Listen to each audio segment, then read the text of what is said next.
Please cast your vote for roll call. 8 council members are present, Mayor. Right. Okay, for this meeting, we have one item, and that's to receive report and presentation from Matrix Consulting Group and discuss the fire department long-range master plan. So at this time, I'll open it up to Matrix Consulting Group or Chief Burnt, and go ahead and we'll receive and discuss the report. Todd Burnt, Fire Chief. What we have for you is the completed long-range master plan. We have Robert Finn. He was our project manager with Matrix Consultant here to give the report. And before I hand it over to him, I just want to thank Matrix, Robert and his team working with us through this whole process. They made it pretty easy for us to give them the data that they needed. So with that, I'll turn it over to Robert.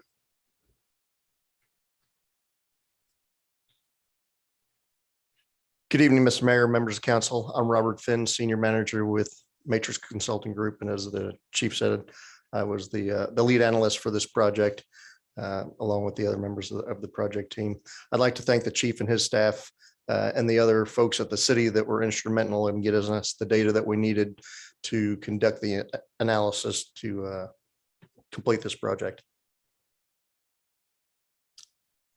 So the study objectives was to conduct an assessment of the fire department and look at strategic as well as long-range planning needs, specifically dealing with their response capabilities, how well the response time performance is, the locations of the resources. As you know, they operate out of a single station. So how well is that station able to currently serve the community?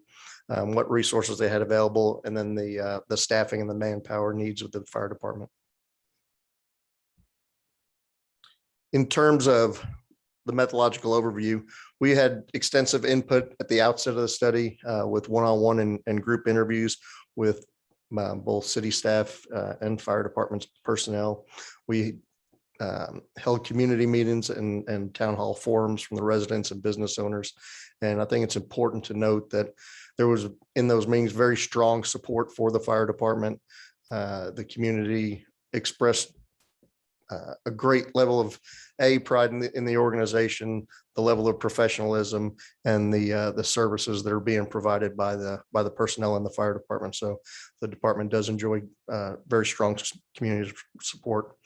We also did online surveys of the community to allow them to give us feedback online, and that feedback was also very positive. And then, like I said, there was extensive data collection from both city staff and the fire department, so we could analyze the data and produce the report. In the midpoint of the study, we did a facility assessment. Because the facility is an older facility, there are some general code issues and things that need to be corrected for it to be a fully modern fire department facility. But overall, the maintenance of the facility is great, and it works well to serve the needs of the fire department today. And then working with the fire department, we developed the draft and final project reports with our findings and recommendations. So when we look at the current system today, your department's responding to a little over 3,000 calls a year. The majority of those calls are medical calls and auto accidents, which accounted for 90% of the call volume. So when you look at how and what their typical day is, it's a lot of medical calls, auto accidents, and then working fires and other type rescue calls are kind of round out the rest of the calls. Typical suburban community, your call volume's heaviest between 7 a.m. and 7 p.m. So when people wake up in the morning and start being active, call volume increases. And then as things wind down in the evening, the call volume decreases in the overnight hours. When we're measuring the performance of the fire department, best practices in that evaluation look at 3 factors. So the first is call processing times. And that's when the dispatcher answers the phone, gets the call information, and then dispatches or alerts the fire department that there is an emergency. Best practices for that is 1 minute, 90% of the time. They were a little longer than that at 3 minutes.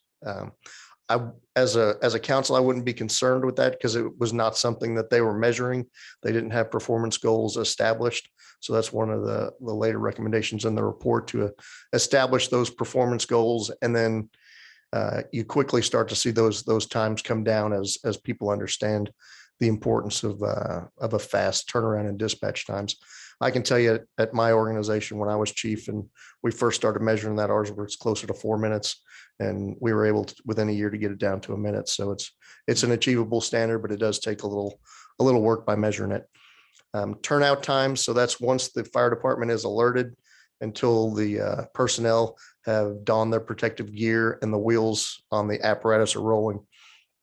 A little longer than best practices. You would want to see about a minute 90% of the time on EMS calls where they don't have to put on their protective gear, and a minute 20 for fire calls is the gold NFPA standard. Most departments set a little longer turnout times. They don't find that that's something that's necessarily an achievable goal. So community expectations, design of the station, and then just the overall history. So again, like the call processing times, it's controllable.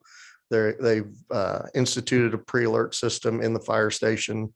They're measuring the turnout times now, so you would expect to start to see those come down.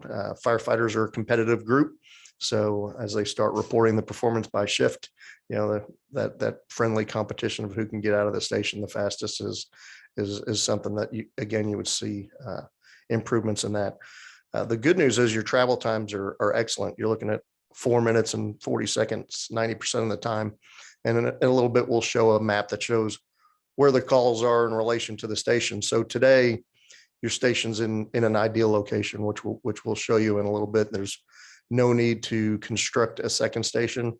Really what the needs are today is to bolster the manpower and daily staffing so that there's not as many callbacks. In interviews with staff and in the surveys, the issue of callbacks, leaving work, working up to 10 calls that shift, and then once you get home, all of a sudden a concurrent call happens and having to be called right back to the station to staff the additional apparatus was starting to take a strain on staff. So getting it where you can handle it, the staffing where you can handle what's a typical day and the normal emergencies, and reserving callbacks for when there's a critical event, something that's beyond the capabilities of your normal typical daily staffing needs is definitely a focus of where our study went.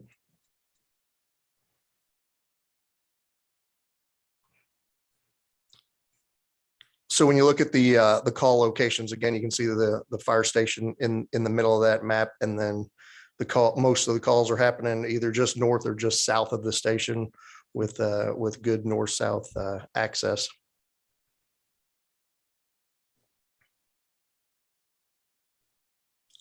When we look at call demand by the types of calls, you can see again that in the 3-year span, the number of calls has been steadily increasing each year from 2,600 in 2018 to over 3,100 in 2020. So you're seeing a continual increase in call demand for the fire service. And like I said, just roughly 90% of the calls in that 3-year time frame are auto accidents and medical calls.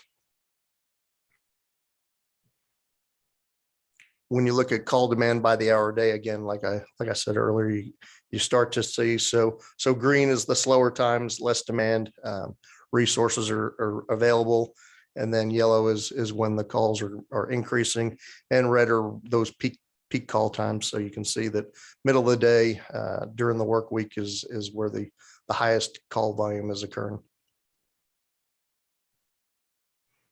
So again, this just shows the 4-minute travel time in comparison to where the calls are happening. And you can see the capabilities of the current station for that 4-minute travel time standard is able to reach most of those calls.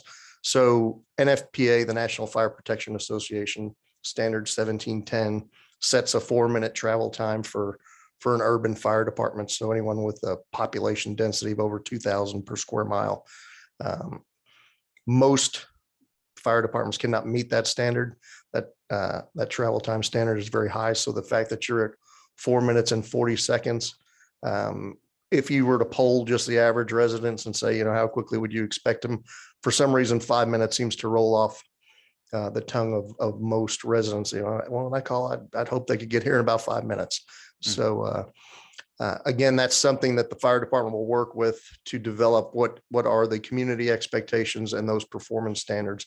And then as development continues, specifically development to the east, and you're measuring again the things we looked at, the travel time performance, the unit hour utilizations, and those factors to determine when additional resources are then needed in terms of a second station. But that seems to be a longer term solution and not something that you need to start planning for immediately. So when we looked at administration right now, the way the fire department's structured administratively, you've got the fire chief who's having to do all the administrative functions in the department. So one thing we thought would be helpful would be to reinstate that administrative assistant position as a part-time.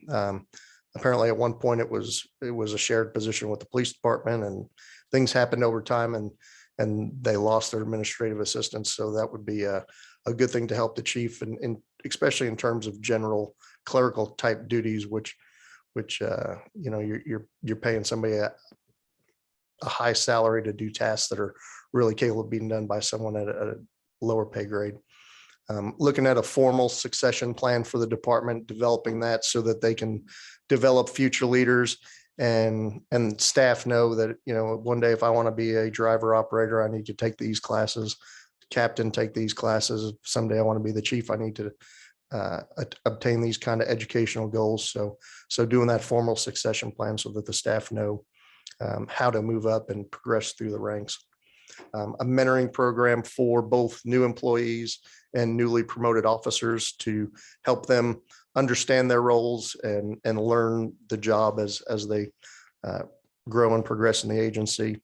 And then having the vision, mission, and value statements of the department formally adopted as a part of the drive so the people know where they're going and how they're going to get there. And those should tie in with city values and the city mission and overall master plan for the city as well.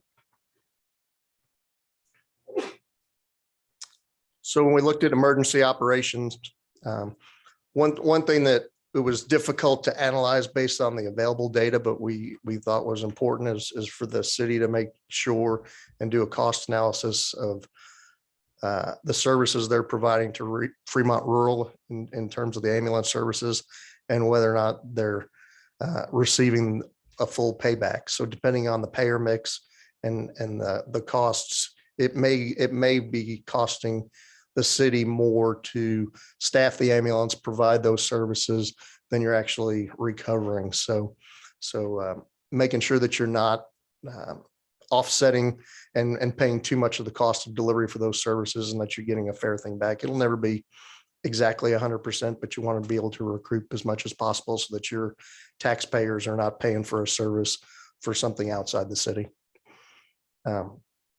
Looking at the performance goals and then developing those performance goals. So like I said, community-based standards.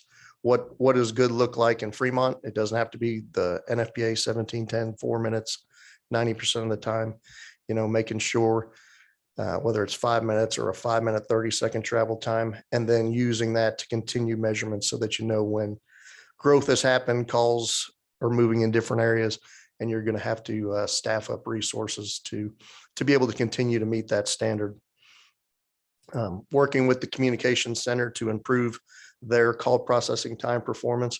I know the chief's already started to do that. We've had communication with the emergency dispatch director, and she's putting systems in place and is now following the same procedures that we use for the analysis of the data to make sure that there's continual monitoring of the performance of the center. Developing processes to improve turnout times. And that's something that's already started with the pre-alert notifications, station timers. So the fire department's already working to make that improvement. And then really the most critical was increasing the current minimum staffing from the 7 minimum staffing today to 9. That requires hiring 6 additional personnel for the three shifts. So there'll be 2 more on each shift. And you're looking at about $580,000 to buy the protective gear and then the first year's salary for those folks. So a little over a $500,000 price tag to add those, but we thought the best approach was to phase in the additional personnel. I think one thing that's very important to understand is this does not mean Fremont's going to be self-sufficient. If there's a structure fire, they're still going to need mutual aid. It takes 15 people on scene to effectively mitigate a structure fire. But again, 90% of your calls are medical related. So with that, the structure fire history is lower here, but it takes 15 people on scene to mitigate it. So you're still going to need mutual aid. Automatic aid is if you get professional departments neighboring you soon to be able to mitigate those more critical calls. And some callbacks would still have to occur for those larger type incidents.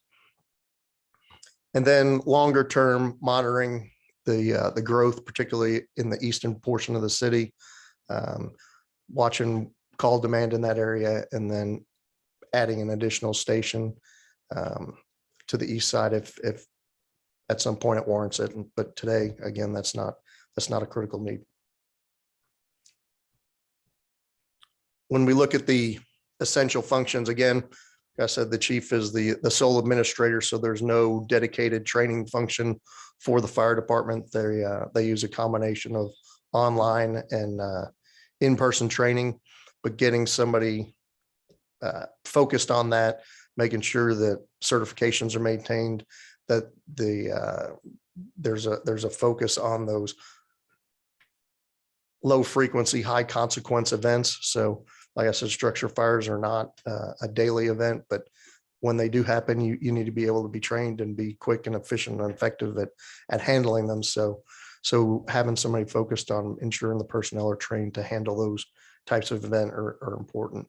We saw that there may be an opportunity to make this a joint position where you bring in someone in the fire prevention role to assist with coordinating and scheduling business inspections, coordinating the public education efforts for the department, as well as coordinating the internal training efforts. So that could be a position that functions in 3 of the critical areas. So life safety inspections, the public education, and the training of the internal personnel. And then looking at renovating or replacing the existing fire station to bring it up to those codes that we discussed in the report. And with that, I'll be happy to answer any questions or take any comments from council.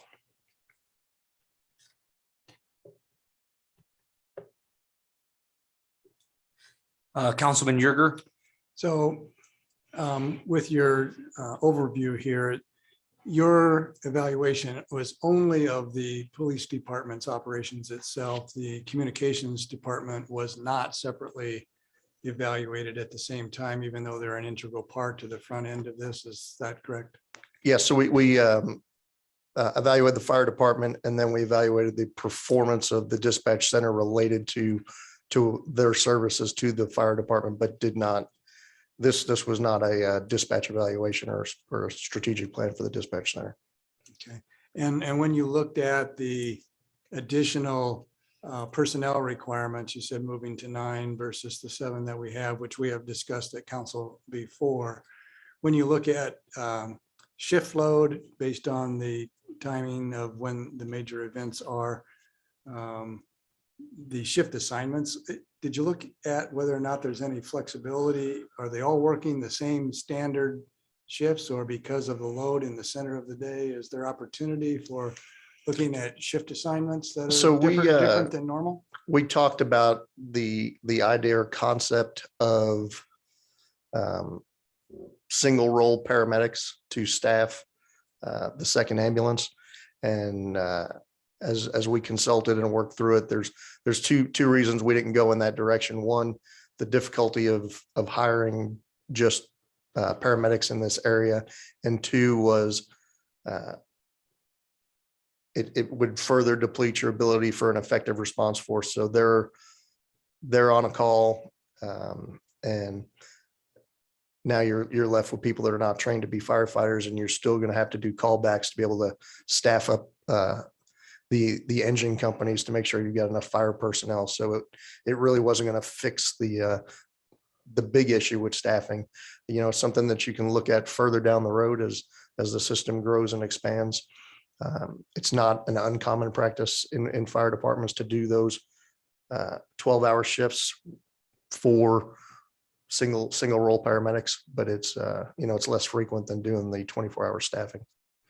And then maybe just one last question before other council members would weigh in. So as Fremont has been developing with multifamily units, a lot of our residential is now apartment complexes and the like. And now we're looking at some downtown renovations that will be on upper floors of downtown facilities or buildings. Have you looked at, as a part of this, that the equipment requirements for these fires that might occur in higher rise rather than single family structures? Was that part of your equipment evaluation?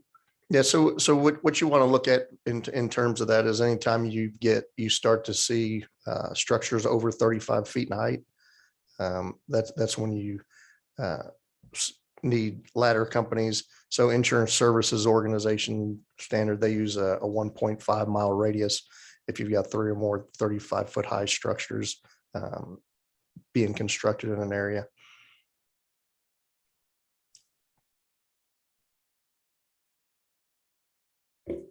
Councilwoman Ganem.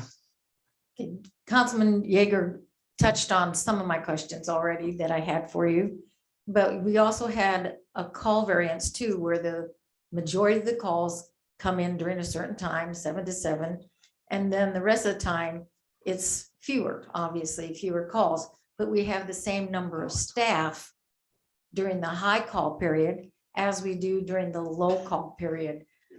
How do you do other communities have the same number, or do they have more staff when you have the higher need? No, typically in the fire staffing, they're all assigned to 24-hour shifts. So if you get to metro departments, sometimes they'll do 10-hour shifts and 14-hour shifts because of the number of calls they're running. But the 24-48 staffing is very typical. And what it does is it allows you to staff with 3 shifts versus the normal 24-hour staffing, like in the police department, where you need four shifts and or a 5th relief shift, depending on the staffing model chosen. So it's common. The other thing that's typical with most fire departments is in the labor agreements. It states that firefighters will work a set schedule, and whether it's 24-48 or 48-96, or the East Coast and West Coast are moving to 24-72s, which does require a 4th shift. So it just varies across the country.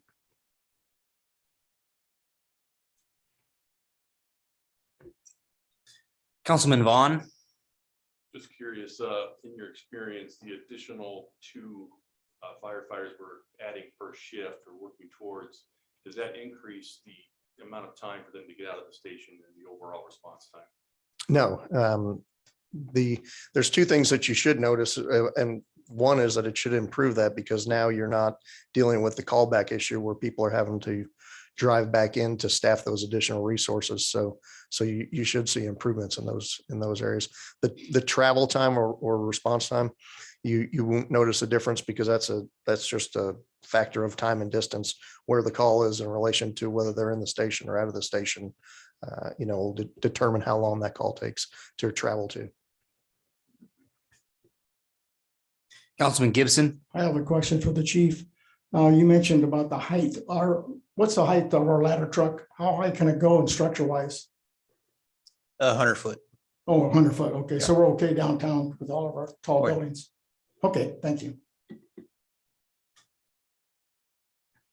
Yeah, and their ladder's set up like you would expect. They've got high-rise packs so that if a structure does exceed the vertical height, they have packs ready to go to get to those upper floors. I have a question. So 90% of the calls are EMS, right?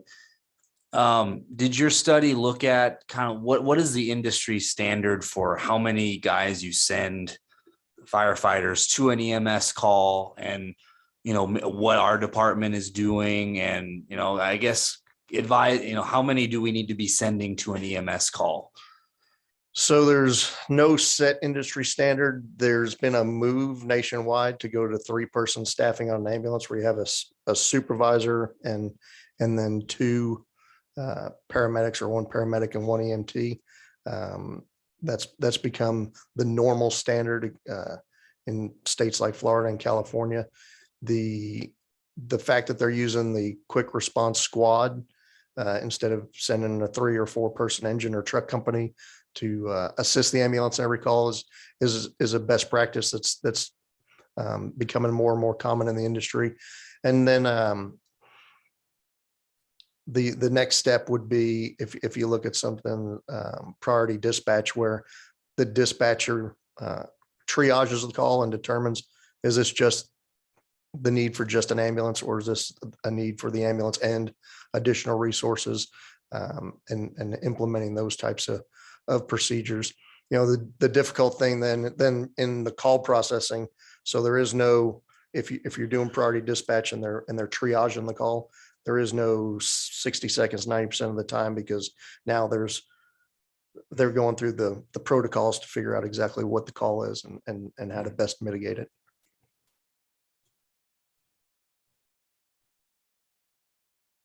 Councilman Yerger? So a couple follow-ups. In looking at your maps for future, at least potential fire station selections, these all are on the east side, either between 23rd, 12th, or Military on Luther as the prime location. So I'm interested in understanding your evaluation of Western Fremont, and in particular, the Washington Heights and airport area, and the growth that's on that side, which is on the wrong side of railroad tracks that are often blocked at the easiest access and having to go around one way or another. Yeah, and Did you evaluate that as well? Yeah, there was really 2 things that kind of drove us to go to the east for the next station if one were to be constructed, and one is the amount of wetlands on the western portion of town, and the fact that you're limited in where you can go on that side. And then 2 is it's just got a real low call demand. There's not enough calls for service to warrant a station there. It would be running very few calls. And then where the primary growth, as it was explained to us, is heading east toward the freeway and looking at different things out there. So it's going to really push your call demand further east than it is up into the northwest corner of the city.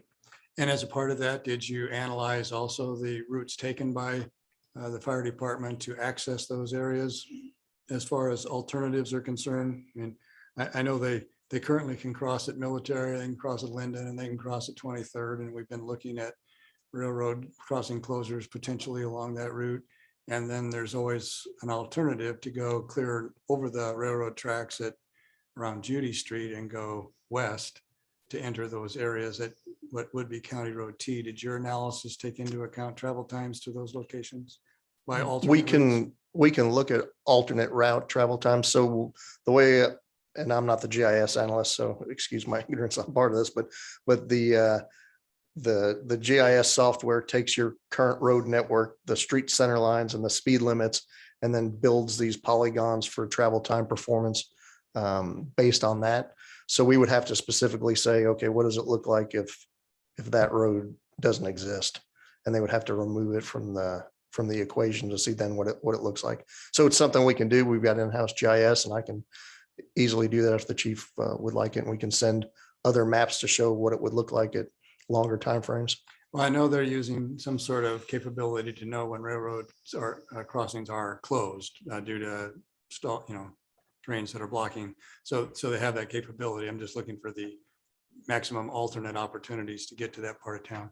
So also, I just wanted to be clear in my own mind, can I add, for example, the dispatch time, which is 3 minutes or whatever, and the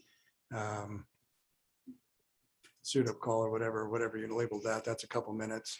So that now we're at 5 and you got 4 minutes to get on scene. So is it accurate to say then that on average calls, we're 9 to 10 minutes between, by the time You'd be the better citizen makes the call, gets it through dispatch, dispatch gets it to the station, station gets geared up and gets on scene? Is that an accurate or? Yeah, a way to look so, at it? so that's at 90% of the time they perform at that level. So if you're going to look at average, it would be much shorter. Because now you're only looking at half the calls instead of 90%. And of when them. you compare that to the national standards, because you compared each of those separately, would aggregated standard then fall in the same range? I assume it would. Yeah, the key is A, shorten your call processing, B, shorten your travel time, and you're doing better than probably most of the communities that we assess. Okay, thanks.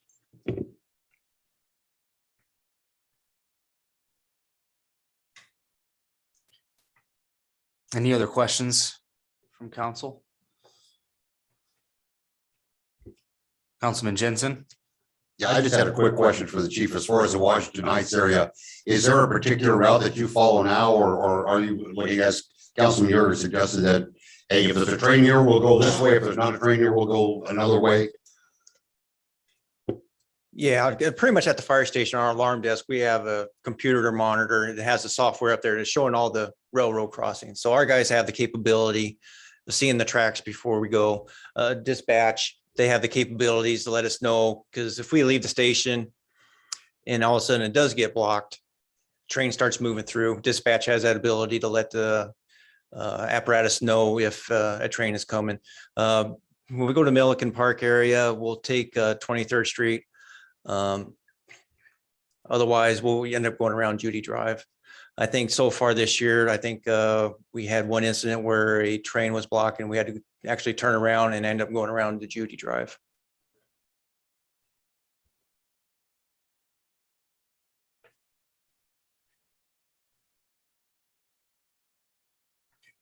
Any other questions?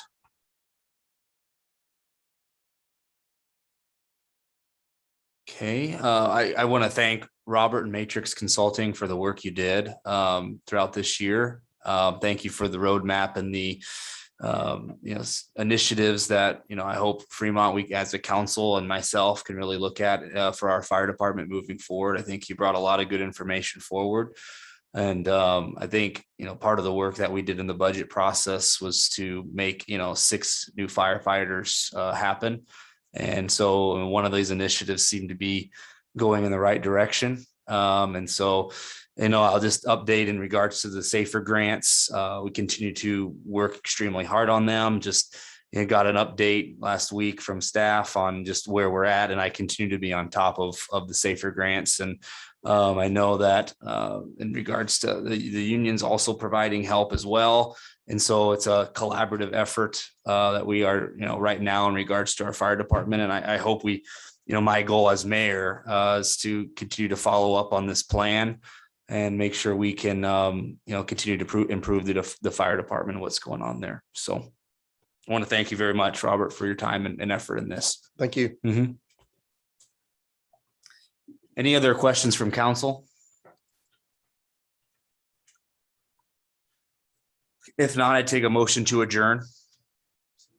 Oh, thank you. A motion to receive the report. Councilman Jensen. Make the motion to receive the report. Thank you. Councilwoman Ganem. Second, Cast your votes.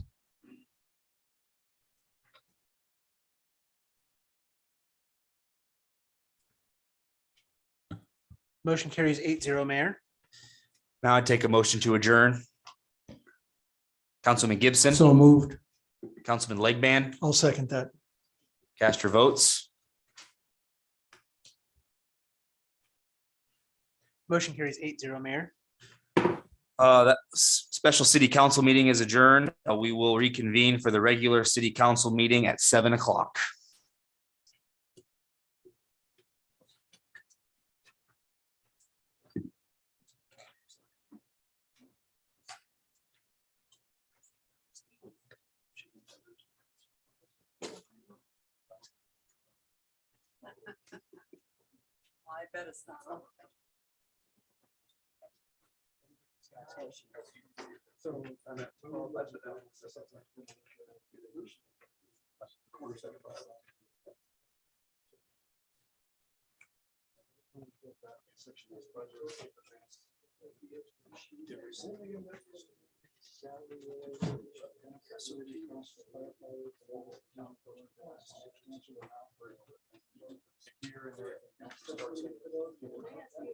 Yes, yes, yes, that's Just one of the got- things I just got can word. The bunker gears under the capital under 5,000, because it's only, it's between that cost 3,500 or 5,000, so it's budgeted in there for that. For I bunker got a little gear. concerned.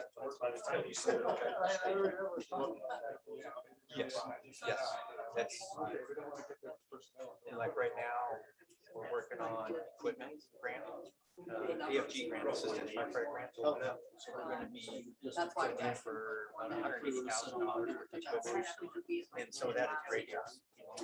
So we're gonna be getting additional radios for those guys. So that's part of the grant for that, and there's some other stuff in there too. Well, it's amazing. It comes from Tom Myers.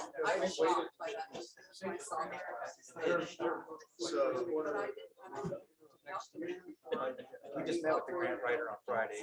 Usually you have two grants first. And he's thinking by the first week of January, the safer grant should open up.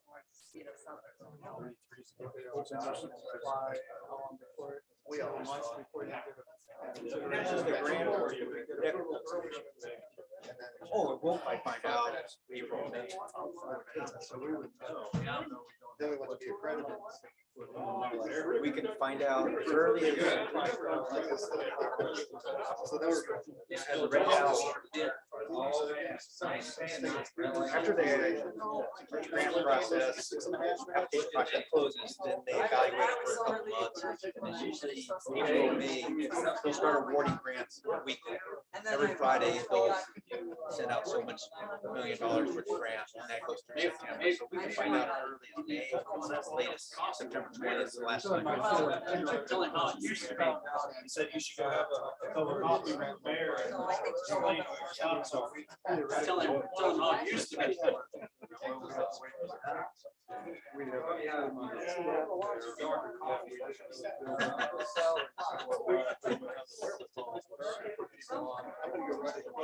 When did you retire, right?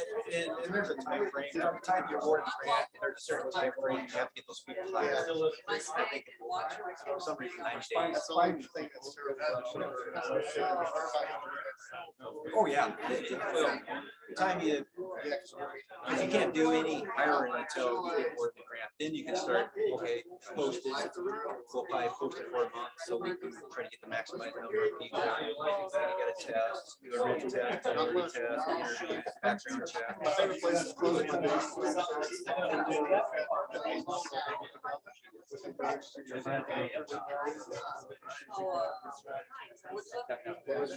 Well, the.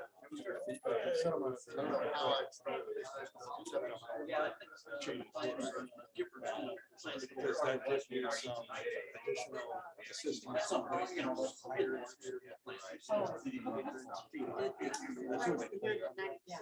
I don't know, did that help or no, that didn't help? We're still behind the eight ball. Surrounding communities are gonna beat us up with regards to hiring people. That I And don't always know. will. That I don't know. Some people I talk to, they just want to be on that bigger department. You know, we lost one guy to Atlanta because he But, wanted. some people might like to be in a little more relaxed environment. Lots of calls. Lots of calls, but there's a lot more benefits being a smaller department to where. And if we didn't have as much callback, we'd have more opportunity for things that otherwise like to do well. They're still. Oh, yeah. Yeah. Kind of disrupts whatever plan you might have. Yeah.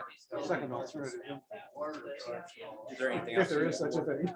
Was there anything else in the report that sort of stood out? No, I flagged a lot of things that seemed to support what we were attempting to do. A couple months ago. I guess my reaction was, "You guys didn't have this a couple months ago." I said it would have reinforced Yeah, what we were attempting to do. Timing's everything.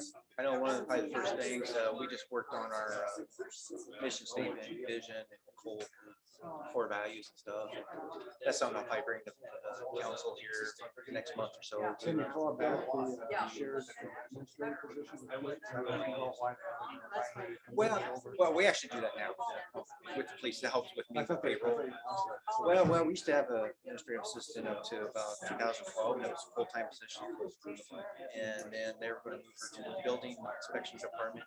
Still do fire department stuff, but still doing stuff up there. So we split that thing. Then she ended up leaving. So then another person in building inspection sort of helped me out with mostly with You're payroll. getting some help. It was just mostly payroll.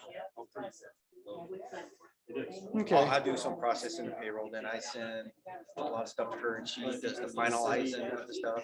Sends me the final and I sign off on it, double check it and stuff like that. It's just mostly just payroll right now. Yeah, I thought the report was laid out pretty well. And I was waiting to get this stuff, but they're trying to reinforce a lot of what we were originally had thought what the community wanted and what we were Yeah. seeing. I think so too. A lot of stuff to work on. Really looking forward to moving forward with it. So, All right. thank you.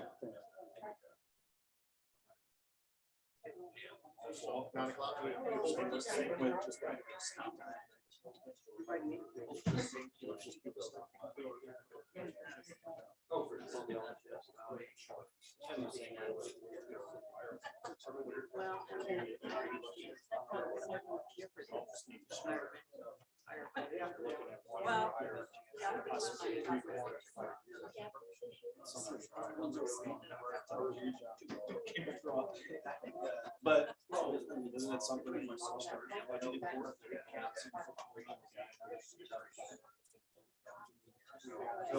All that equipment.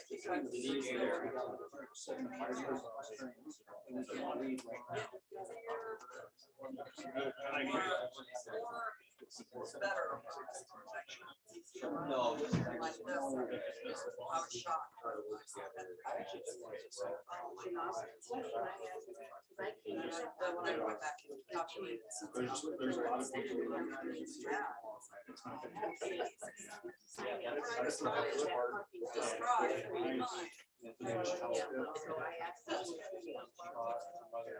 We've got it.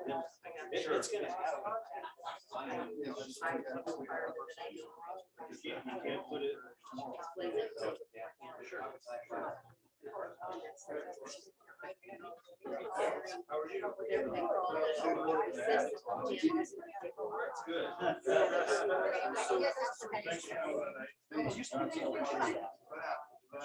Hey, maybe we need to have that call. Come down to the fire station today, we'll make coffee, right? When do you usually show up? Oh, whatever. How's it going? Still kicking. Be on the right side of the dirt, you know? Yeah. Like to tell some stories. The stories. Looks good, you know, so. Yeah. I like that, they like where the station's at, property around, so that's a good thing. Yeah. Yeah.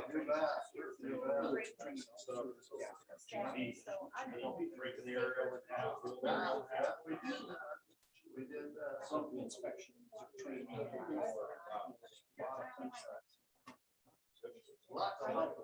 So you're call volume out to the Washington Heights area stuff very high.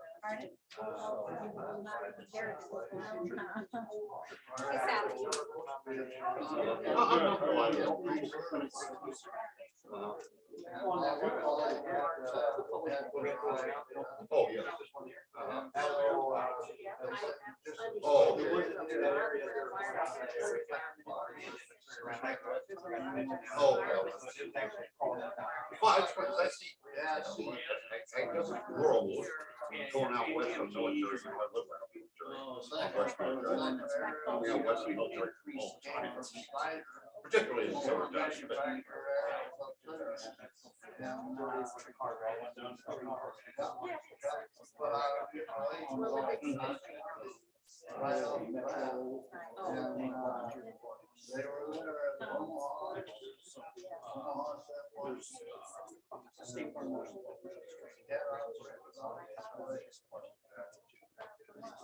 That's the good thing about it. In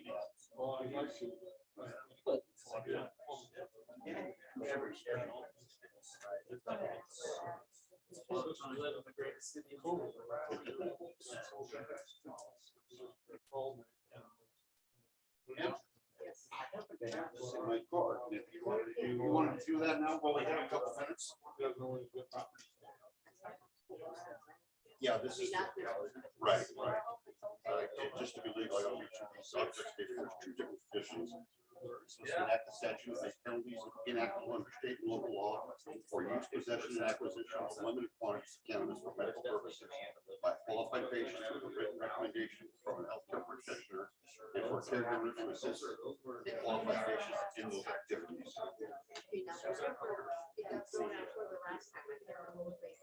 Language, they said the language is what they call the single issue.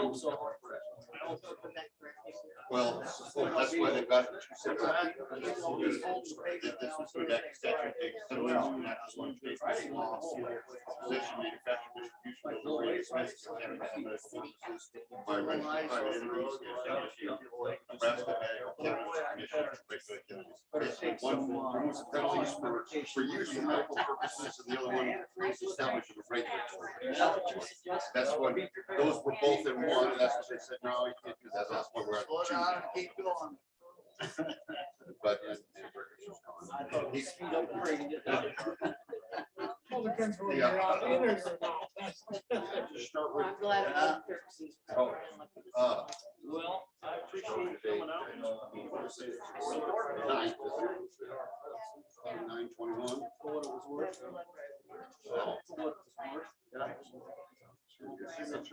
No, the signature on that line is printed.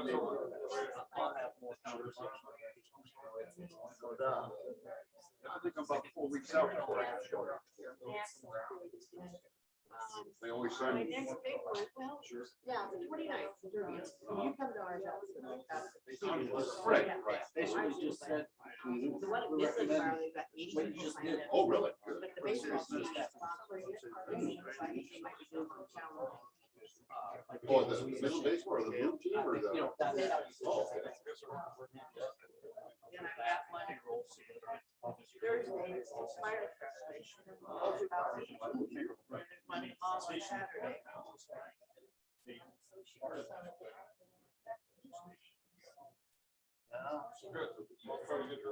Sure. David Burke on that call.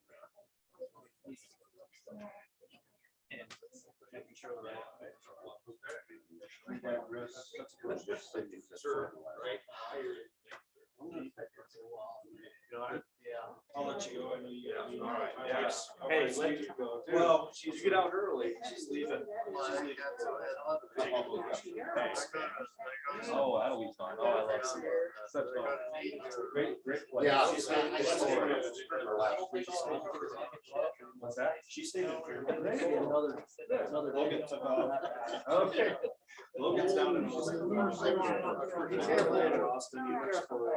good to see you. Okay. He's been traveling. Yeah. We just pay them later. Yeah. 3 trips, 2 tournaments. Yeah, I was thinking. Not like one.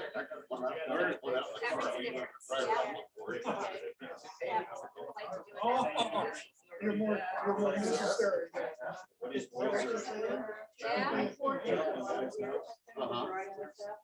Yes. That's why one time Stop. That's mom's job. Yeah, but where they, your kids are going, they get to that certain age, you just. Yeah, I gotta start saving for weddings now. I'm saying, because by the time I grow up, they're gonna be expensive. Already expensive. Probably. Maybe they'll just. You want a not regular tell basis, you. you know? No. I won't let that happen. Yeah. Yeah, it is. Yeah. Yeah. That's the best job I got. Yeah. Before this job. Oh, absolutely. Absolutely. I would agree that. How's your son doing? He's doing real See well. him come up, he's like, oh, they can do better. So they checked that. They checked. Right now. Yeah, they still like you. They still like it. Wait till you go through the part where you're the worst parents in town. Because that's coming, you know, because everybody else is doing it. You're the worst parent. Sometimes you get. It's all good. Yeah. Yeah. We'll discuss. Yeah, you do.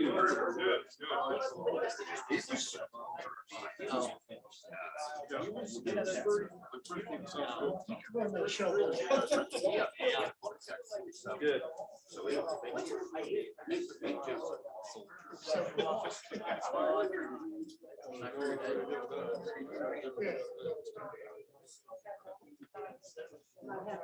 How are things at the store? Yeah. Yeah, make sure not a small boy. He's pretty good size.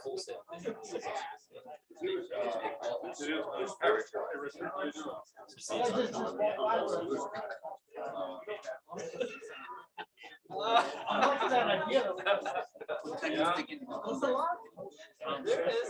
There it is.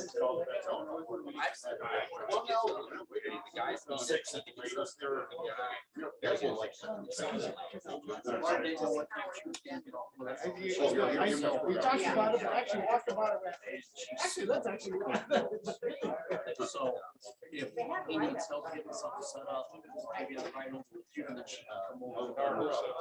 They go, we're going over, help set up, do some stuff.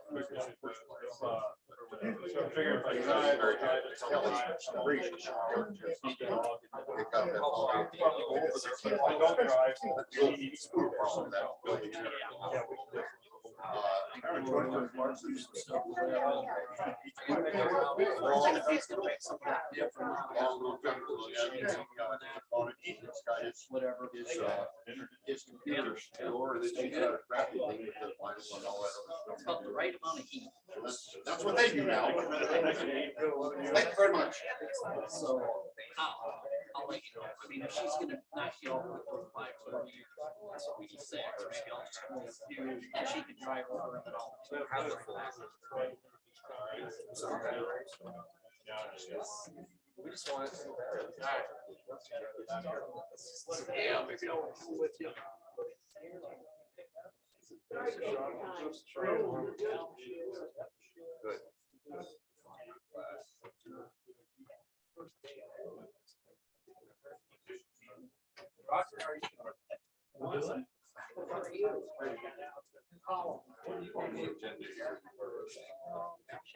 Okay, gotcha. I was like. That's true. I should have figured that.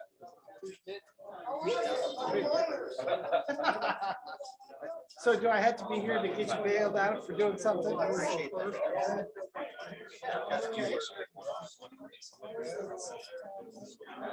Way harder than probably.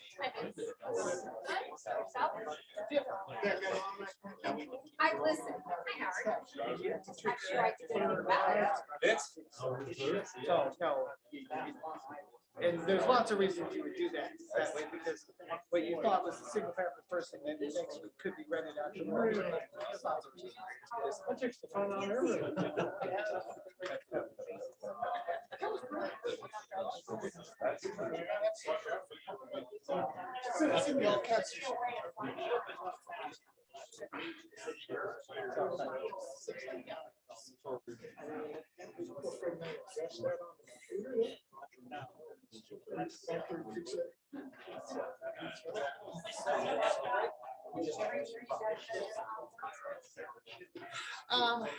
I'm not, I think it's each cycle. Because I try to remember how often I get letters. I live and my business both are. Good. You girls, you all right? Were they close?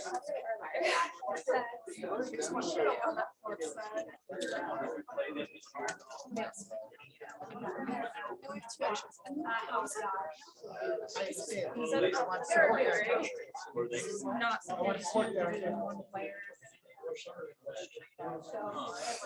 Highly unusual. Wait, are we behind this? We can go front row. No. We've been running out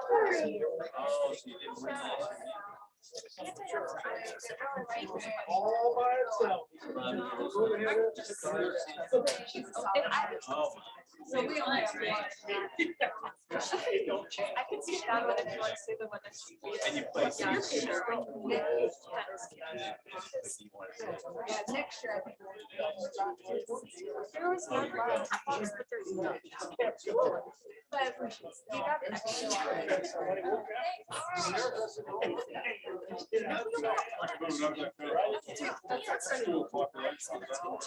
Yeah, and then one for a while.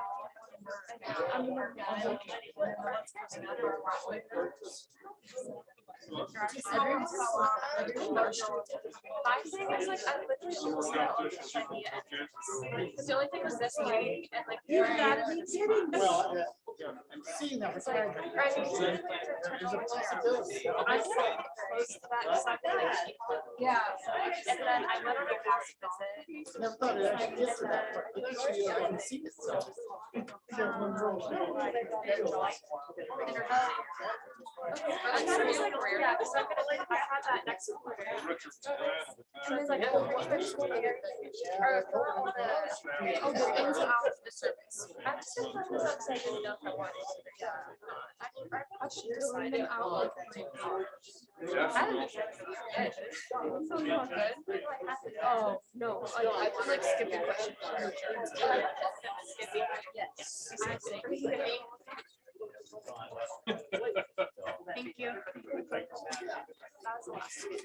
Usually we like that. What's it? 166. I'm just gonna get the little like.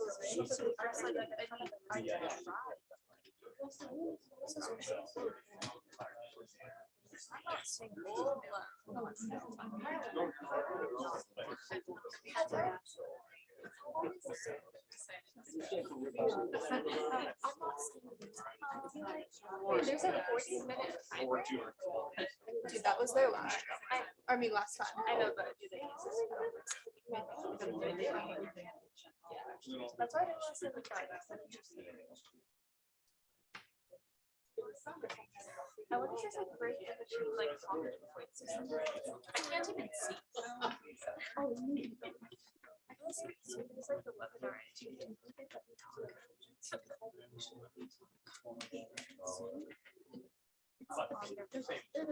Yeah.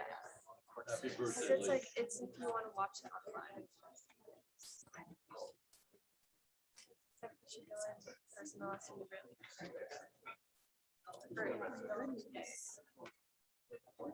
Roll call. That's a 6.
Good evening, everyone. Time is 7 o'clock. Before we begin, we'll start with the Pledge of Allegiance.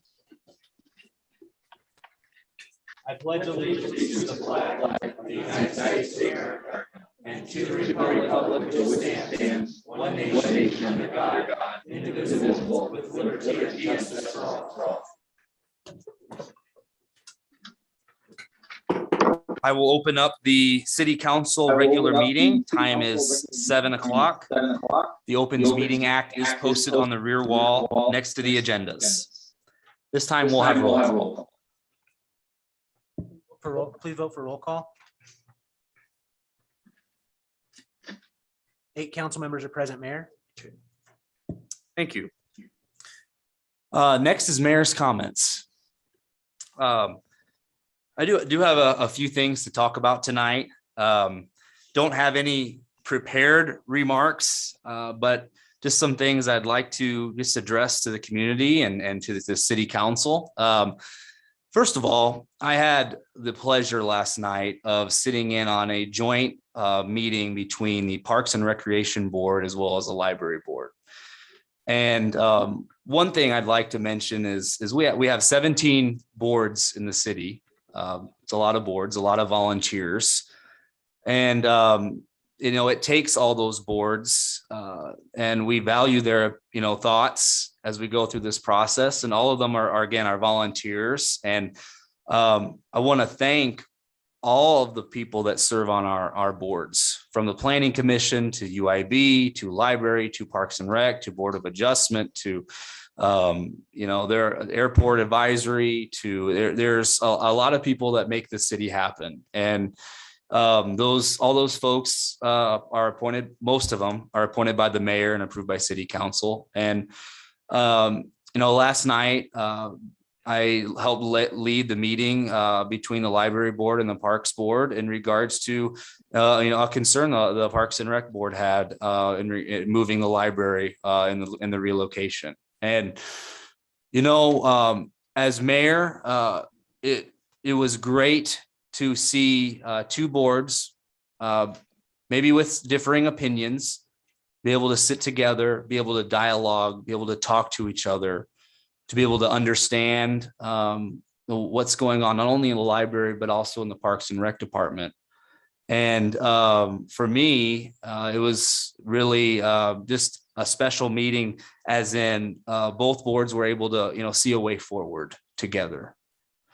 And, that's really my goal as mayor, is to see our community in that way, even though we may disagree on some things, come together in a way that can create a positive outcome moving forward. And number one, I give the Parks and Rec Board a lot of credit. They were vocal in their concerns, and we said, moving forward, we want to be able to work with you better and communicate better, and also in regards to the library, and anyway, in the end, that's what I was most proud of last night. And it wasn't me or anybody that did that. It was the Parks Board and the Library Board and the members of this community. And that really represents our community as a whole. And when we do that, there's no limit to what we can accomplish as a community.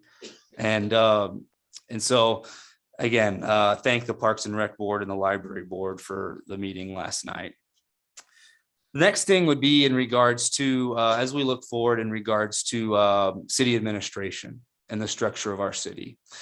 For me, looking at the city administration role, to look at moving forward with a new person.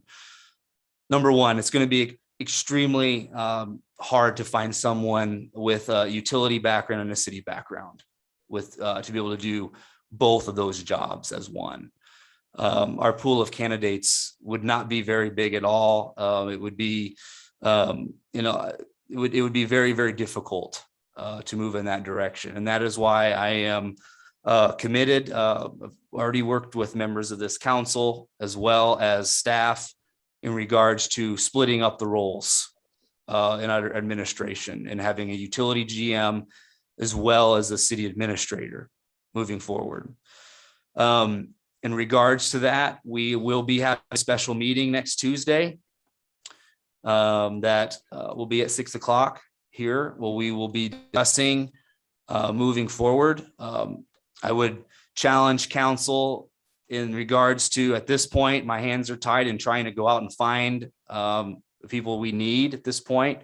So I would, the sooner we can figure this out allows at least me to be able to get out and look, for these positions that we're going to need in the city moving forward.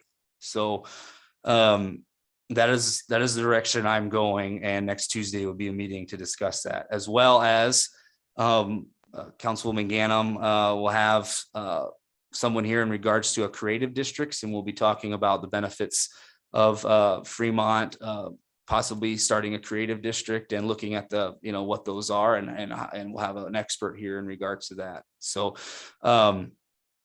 anyway, the last thing would be in regards to, we talked a little bit about the library, but number one, super excited, not only what happened last night, but looking at the future of the expansion project.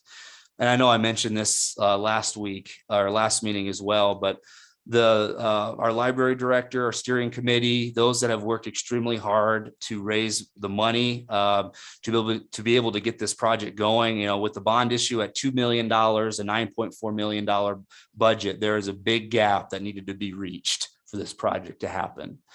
And to be at over $7 million committed, it allows us to really, set some dates and really look to the future of the library expansion, and it will serve our community as a whole very, very well into the future. So and I'll mention it now. There's an item on the agenda tonight in regards to the MCL, in regards to the MCL contract. Did talk to Laura today.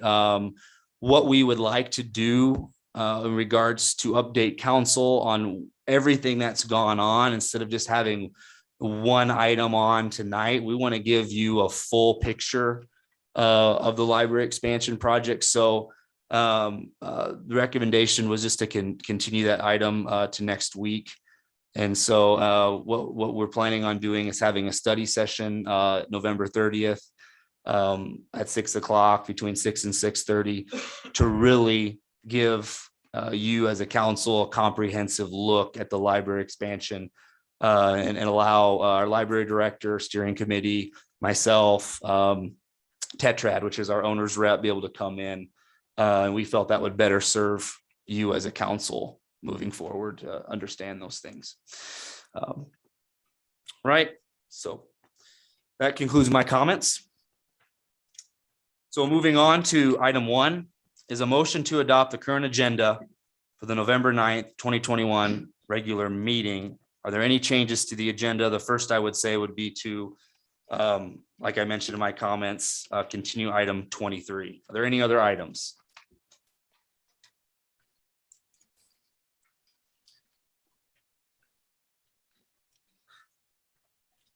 If there's none, I would take a motion to amend the agenda to continue item 23 to the November 30th meeting. Councilman Jensen, I will make that motion. Councilman Sukram. I'll second. Okay, cast your votes. Motion carries 8-0, Mayor.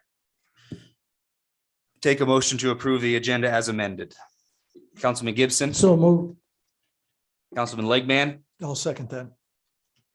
cast your votes.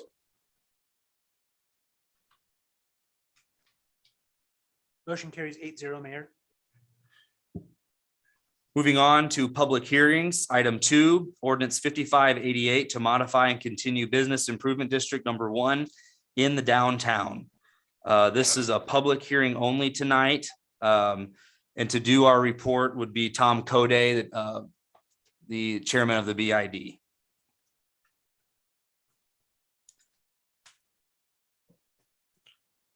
My name is Tom Cody.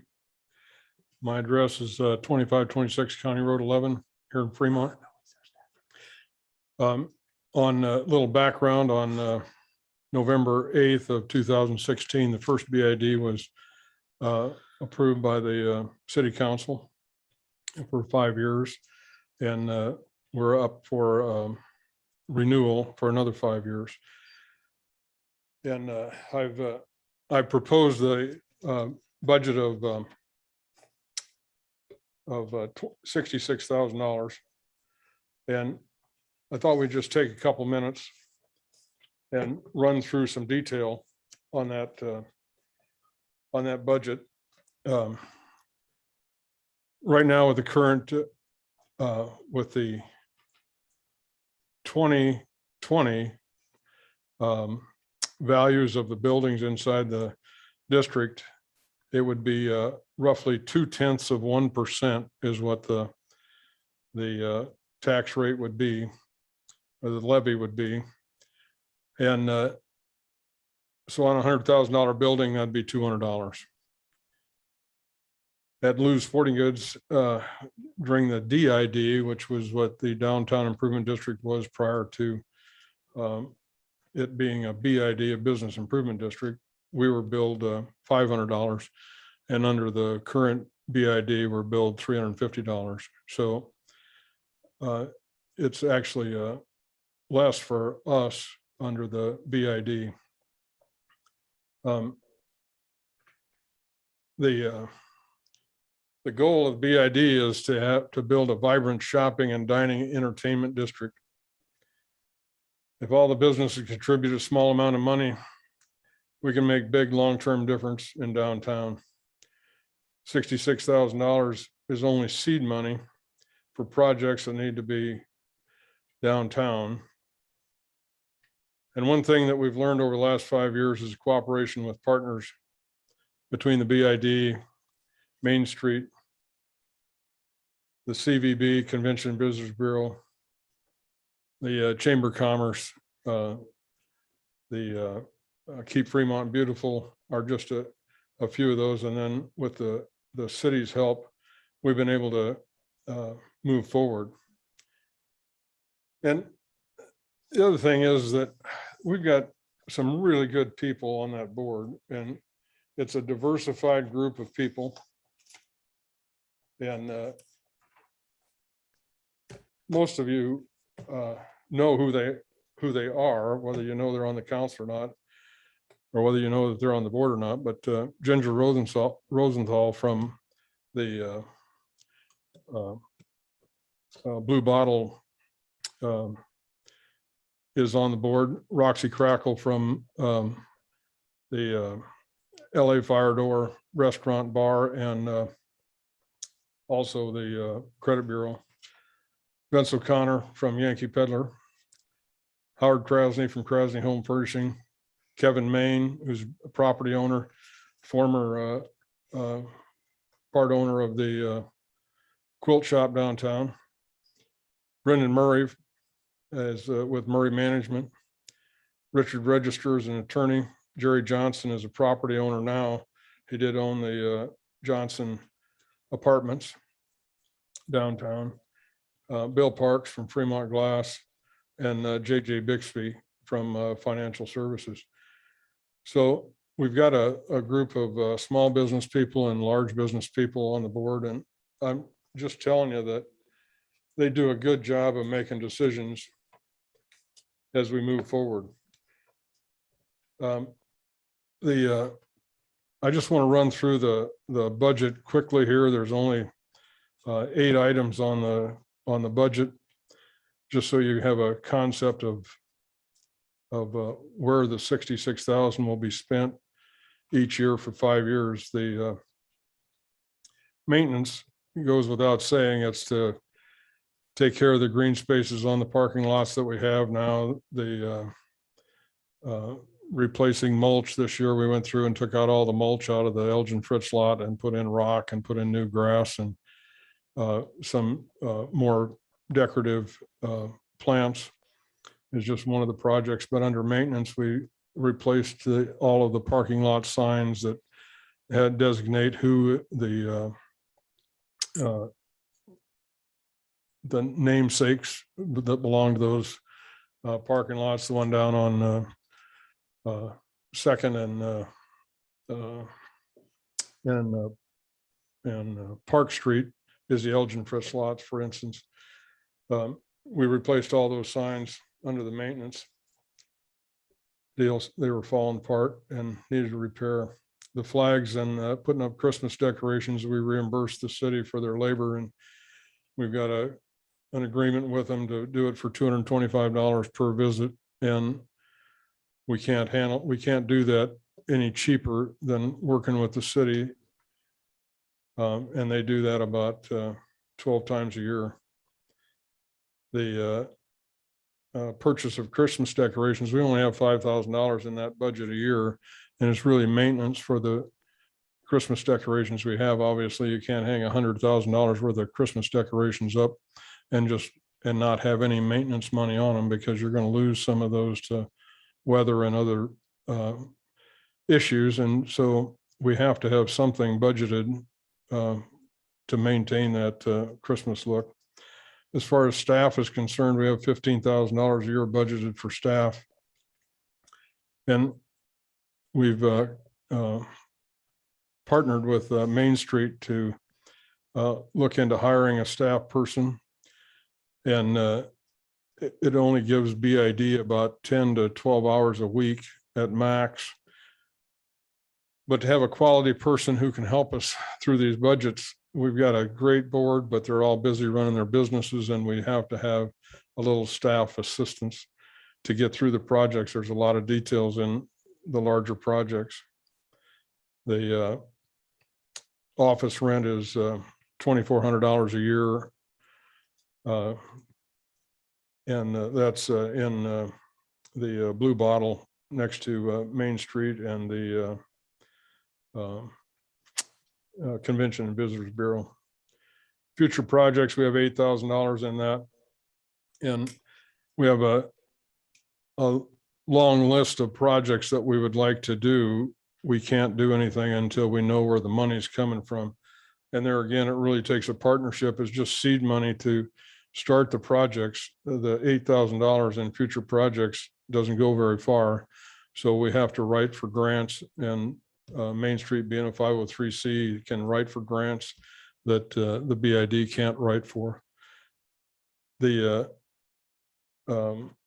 last two, marketing, we have $12,000 a year, and we've been spending most of our marketing money on social media, which seems to be the most effective approach per dollar that we could be doing currently. And the other one is capital. The last is capital improvements, which is $10,000 a year. And we've spent that on buying brackets to hold planters and to for the flags and that kind of thing. That is where we've spent some money before. We've spent money on park benches and waste receptacles and that kind of thing.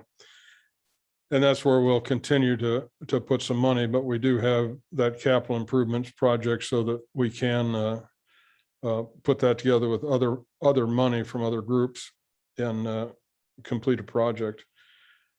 So that budget is, like I said, it's only 0.2% of the value of the buildings. And as the buildings increase in value, there will be some reduction in that. We're a little less than that this year. I guess the other thing I'd like to say on that budget before I move on is that we'll be conscious of the change in the future so that we can adjust that budget as needed with the change in housing, the change in retail, the change in manufacturing. We don't know where some of that stuff is going to end up down the road, and we would change our direction on what we're doing for different projects based on what will come in the future. The downtown is really important to the entire city. It's not just a group of people downtown who want to have a nice place to do business, because it helps everybody recruit new people. When the hospital is recruiting people, they bring them downtown to eat and to entertain. And we know that having a healthy downtown is good for everybody.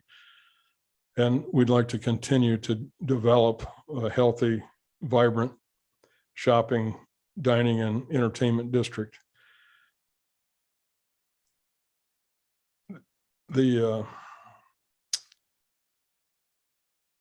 There's a feeling of inequitability of distribution of the money because we don't have a park bench on every corner.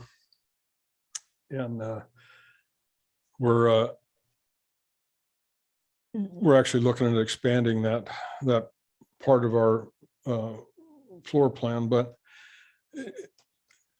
to be equitable is incredibly difficult. If we do something to help the dining industry downtown, the restaurants downtown, it's not going to have a direct effect on a service business who's not in the restaurant business.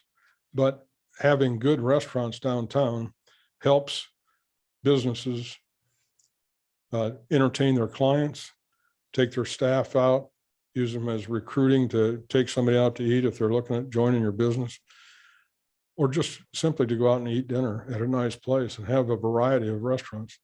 So it appears that we would be just targeting one group with one project, but it really has an indirect effect on all of us, not just the people downtown, but the people from around the city. So I hope we can get across the value of having a strong, vibrant downtown and not try to be selfish where we have a building downtown and we want a bench in front of it, because we don't need 200 benches downtown for people to sit on. The other issue we've had is that, you know, who sets the boundaries for this group?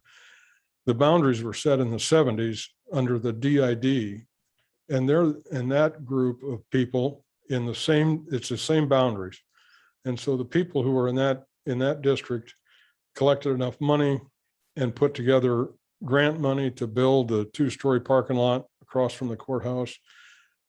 And they put planters downtown, and those have been replaced years ago. They worked on having the sidewalks. And that time, the only way they get a grant was to have the colored sidewalks. And then the color came off the sidewalks. And so we put in new sidewalks and with a brick trim on them to match the historic downtown. So it's been going for a long time, and it's the same district. We haven't changed anything. It's not that we've gone out to seek other people to contribute to the DID. It's the same district it's been for 50 years. So I'm just hoping we can communicate the indirect benefits with a little contribution from multiple property owners. And we have about 220 properties in that downtown district. So that's the end of my staff report. Unless anybody has any questions from the council, I'd be happy to answer them. Any questions? Councilman Yerger? Just a couple clarifying questions, I guess. I think you said that with regards to the personnel item, the BID would do 10 to 12 hours a week? Yes. Is your expectation? Yes.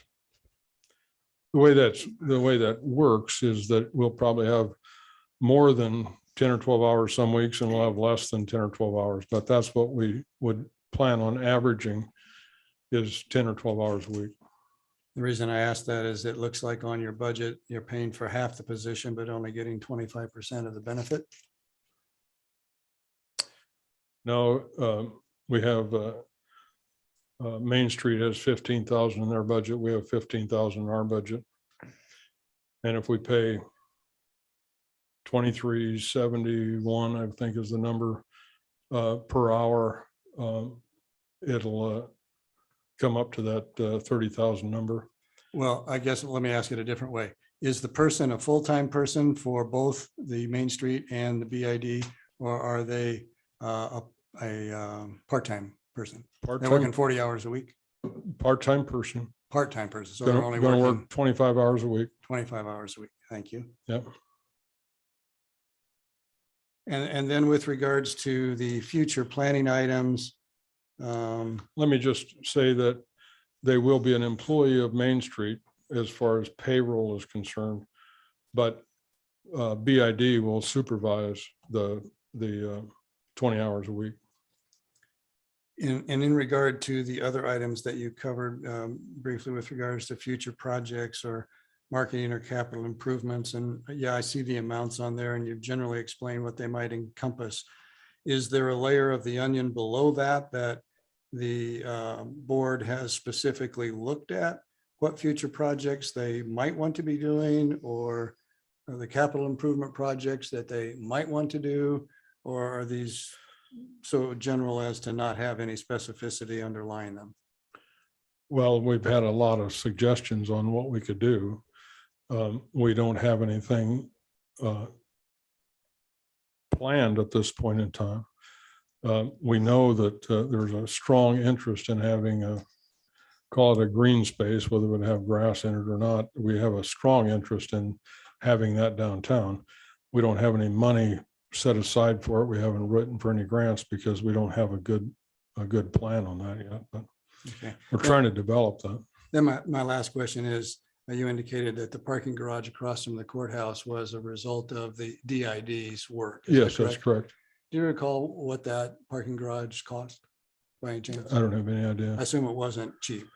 I assume not. And they must have done something in order to accomplish funding that. I assume that must have gotten grant money or other assistance that wasn't through taxation. Would that be right? They had taxation that they had collected for several years before they built the garage. So I assume the taxation was a major part of it, but I was at the ribbon cutting, but I was pretty young back then. Okay, thank you.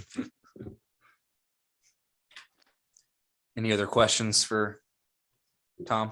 Councilwoman Ganem? Tom, I wondered if the BID is planning a comprehensive study, maybe not a study, but a comprehensive plan for the downtown district. Well, And overall, that would include marketing and your activities. we participated in the city's comprehensive plan, and we met, it's been a week ago or 2 weeks ago, something like this, that we met with the planners from Chicago and shared our thoughts on where we'd like to be. And we just had a plan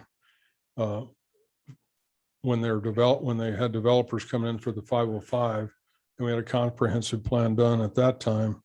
And we had public meetings and so we have that one. That was about $26,000.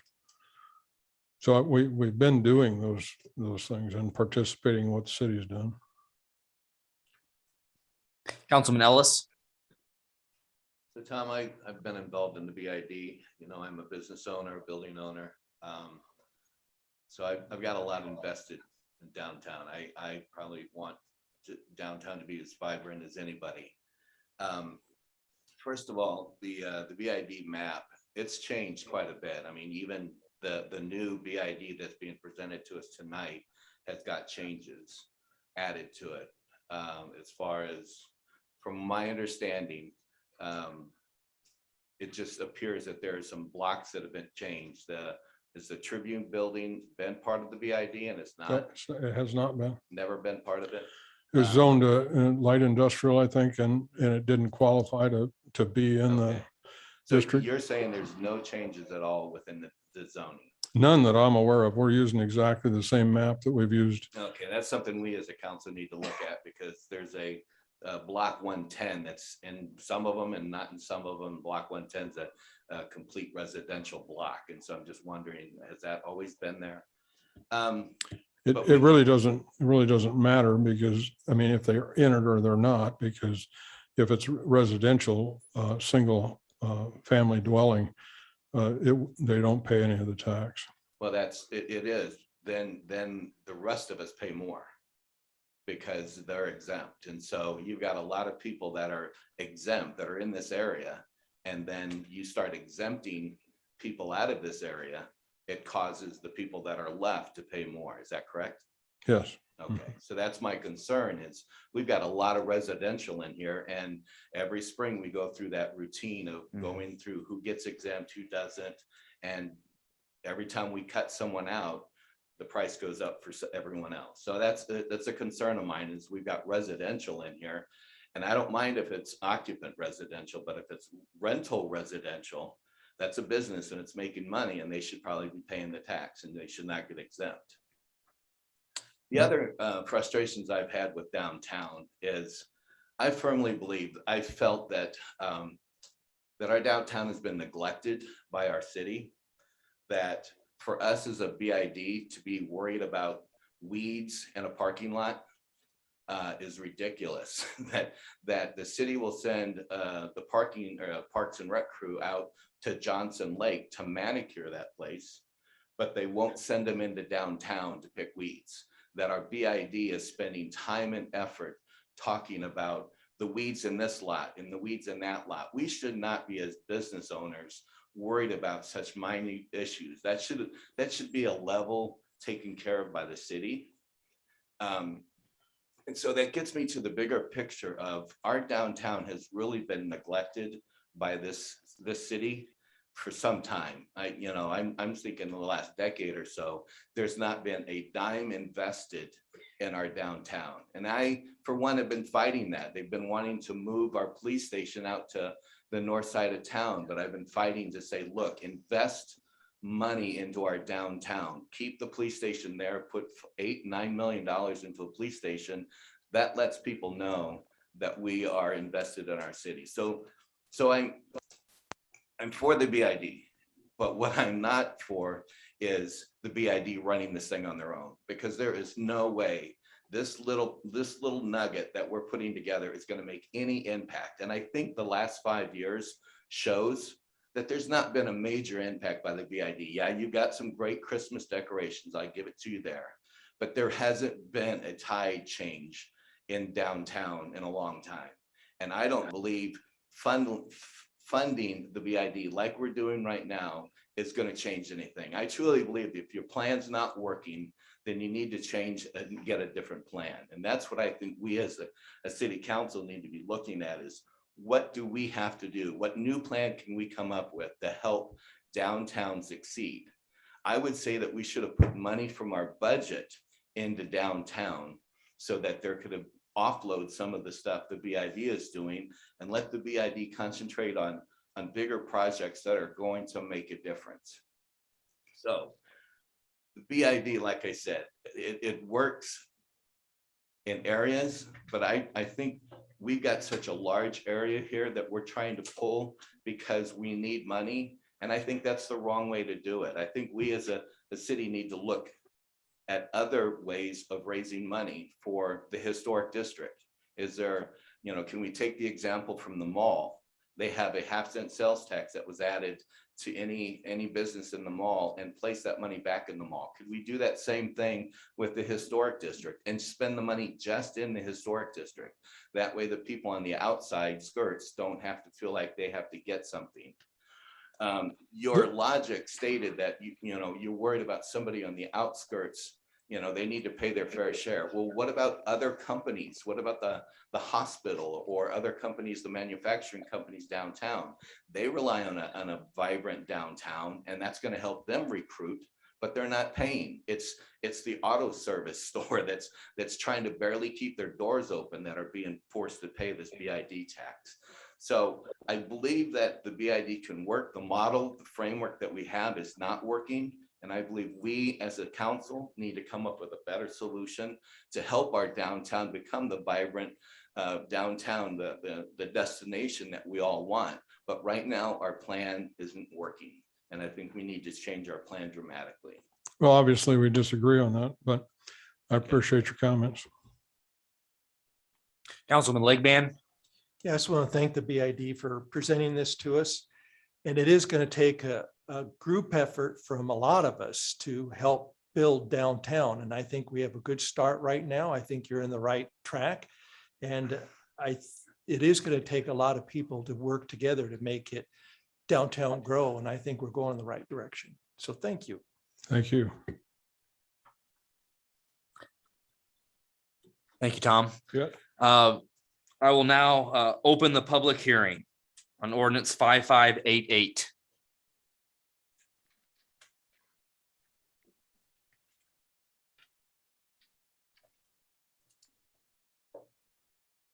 Hi, I'm Sandra Murray, 1745 North Nye Avenue. So I talked to my son and my husband, Bert Murray, this evening about their thoughts on things and kind of presented everybody's different views of what's going on with this whole thought with the BID. And so I'm speaking for our family. And we feel like the BID, they're doing a good job. We definitely need them. And I guess it hasn't been said very clearly to me from what I've been listening to, but there's current concerns about taxes going up on business owners and building owners downtown. And our feeling is that's okay if we have to pay more, because everybody needs to contribute. We want to have a vibrant downtown. We don't want just our businesses to go. We want everybody to go. We want to come alongside each other and be a community downtown. We have a lot of people come into our business from Omaha, and they tell us, wow, we haven't been to Fremont for a long time. It's growing. It's getting a lot nicer. We're going to come back down here again. We're going to bring our friends, and we really appreciate that. But we as a family with our different businesses and the buildings we own feel like if the taxes go up, that's okay, because it's good for us personally to invest in what we want to grow. It's not gonna, you can't build a business and build a downtown with just grants. You have to invest. You have to invest your own personal money. So yeah, we have no problem with that. And we really appreciate, I sat in on the BID meeting this last month, and I'm going to continue to go to that. But I see a really sincere desire for the people on that board. You know, I don't see any selfishness there where they're trying to promote their own businesses and they're trying to promote their own agendas. I feel like they're very sincere in what they're trying to do. And I feel like the city council is trying to ask them for, well, what's your plan? What's your plan? Give us your plan. How can you have a plan if you don't have money for a plan? You know, you have to have a budget and say, okay, what are we going to do with this? You can't just like, oh, let's just throw all these ideas out there. I think that they're very practical. Our son is on the board, and in our family, his handle is that he's the cheapest man alive. So I don't think these guys are out there just trying to spend money willy-nilly. And I really appreciate their efforts. I appreciate the hard work that Tom Cody puts into it. They're not getting paid to do this. They're just really interested in downtown. So we would like to see the BID continue and be supported by the city council, be supported by the city, and just continue to go forward in it.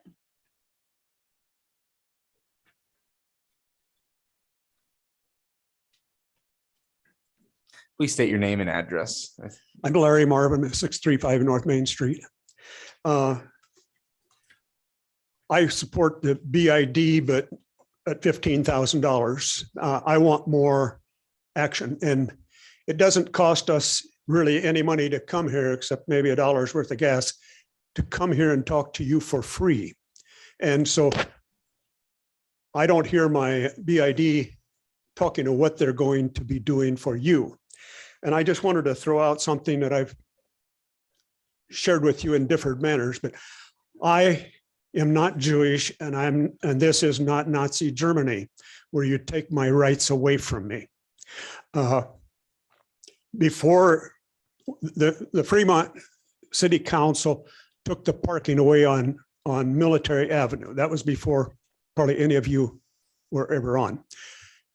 But my half block on Main Street and Military, you take a half a block from Military and a half a block from Main.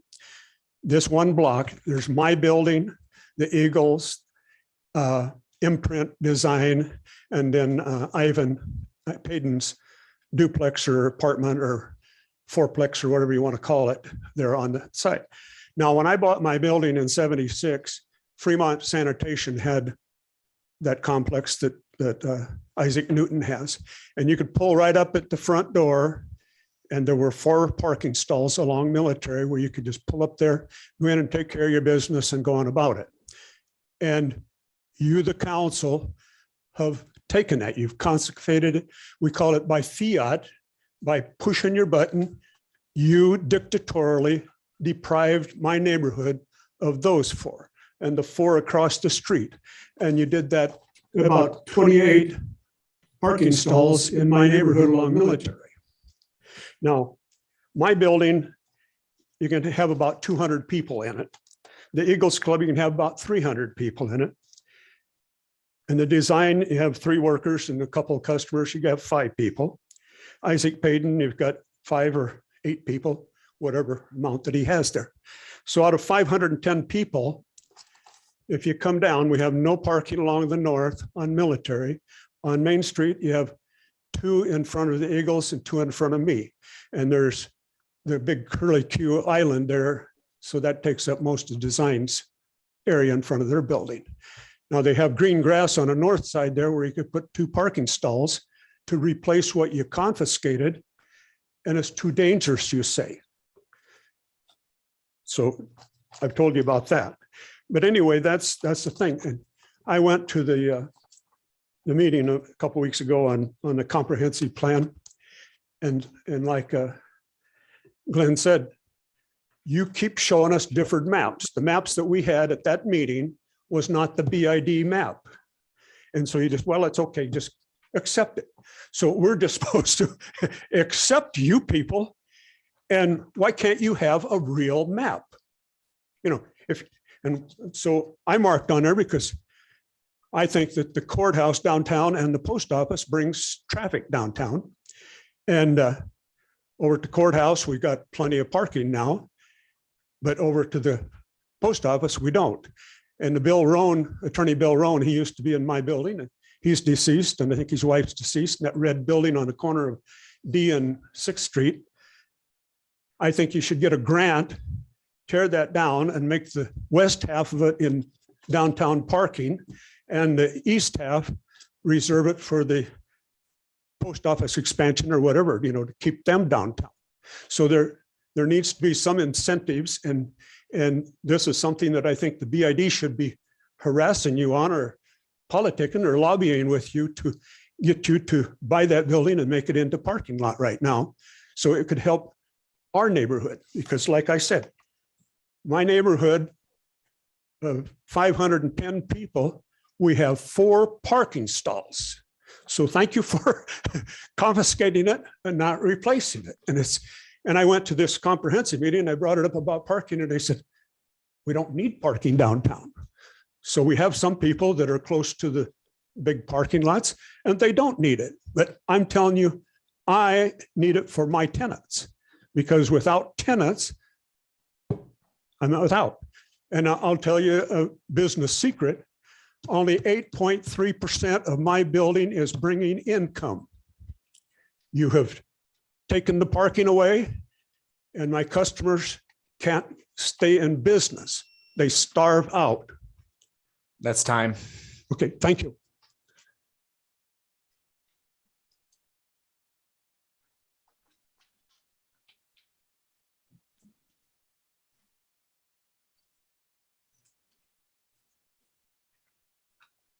Susan Jacobus, 1805 North D Street here in Fremont.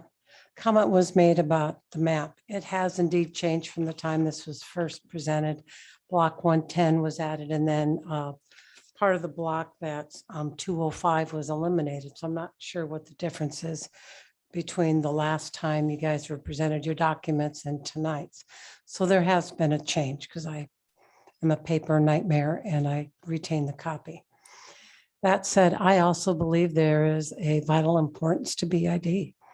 BID, Main Street, the Chamber, Greater Fremont Development Company, the Convention Business Bureau, all of that plays a vital role in the city of Fremont as we grow.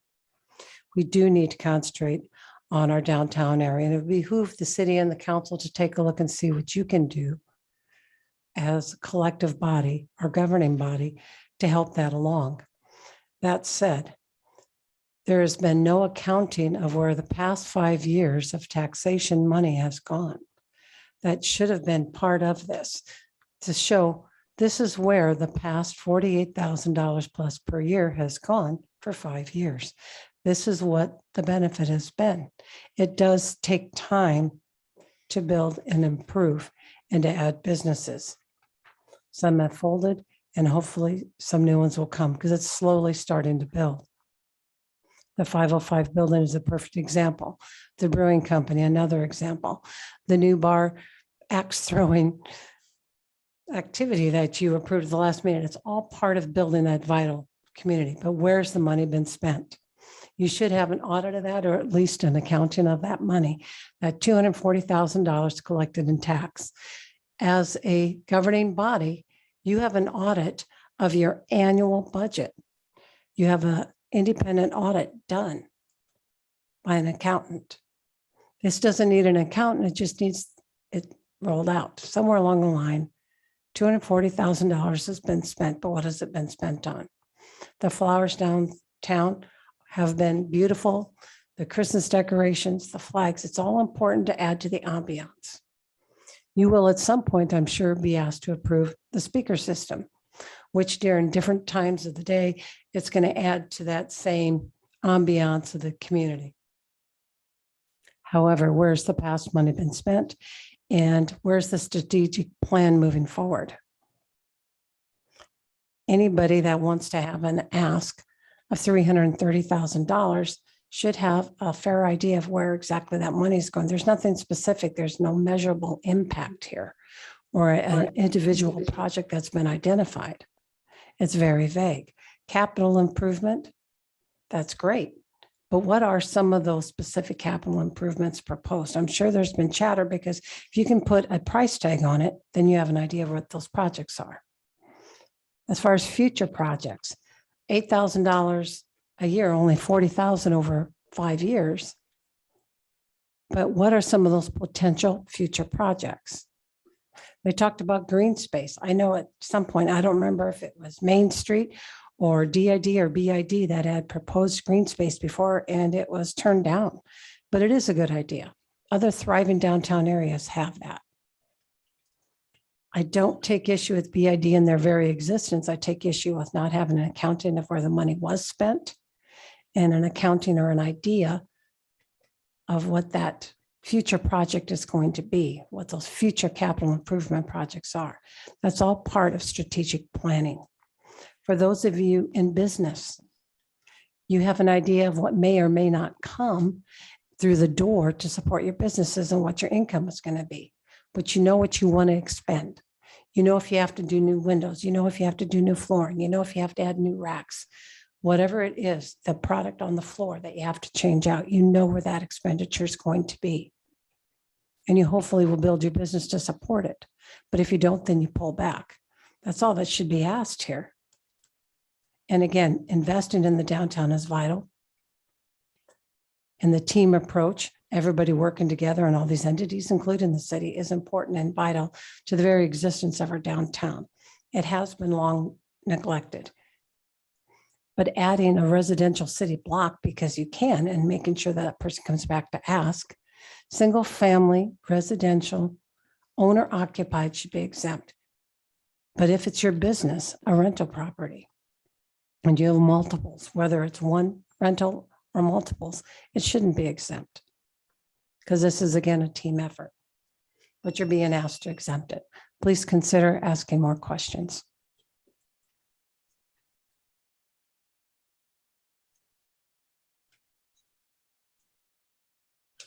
Any other comments from the public?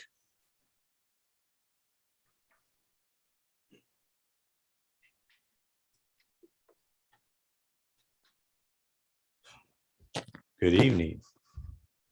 My name is Howard Krasny, and Mr. Martin, I am Jewish, and I'm proud of it. My address is 3219 Marion Lane. I own 2 storefronts downtown, several buildings. I would consider myself as a major stockholder in the district.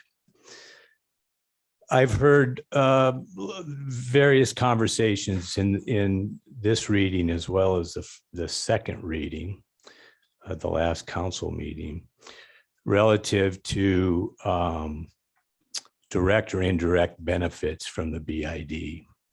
I own a building at 32 or at 320 North Broad Street. I have no light poles in front of my building. I have no flowers in the summertime. I have no Christmas decorations in the winter. Hell, I don't even have a public street that goes by my building. I have a broken up alley, which, by the way, if the street department has any extra money, I'd be more than happy to show them around and have them do a repair. But we'll save that maybe for another conversation. My point is, I'm all in.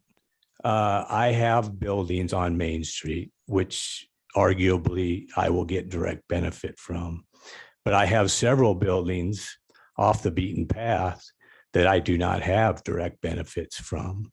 However, a vital downtown benefits not only the people in the main thoroughfares, but they benefit people on the outside as well. Councilman Yerger, you mentioned something at the last meeting about the old market and how you would like to see possibly the downtown resemble that.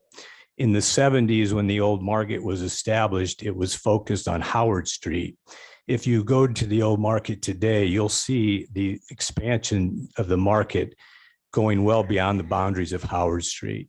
It's expanded to the auxiliary streets. It's expanded to the Blackstone area, the Midtown area, the auxiliary areas. The same thing can happen in downtown Fremont with time, effort, and energy. This project is important. Your support of the BID is important. Glenn, you are right. We cannot do this on our own. We do need the city's support. I will be asking for city money in the future. We do have specific projects in mind.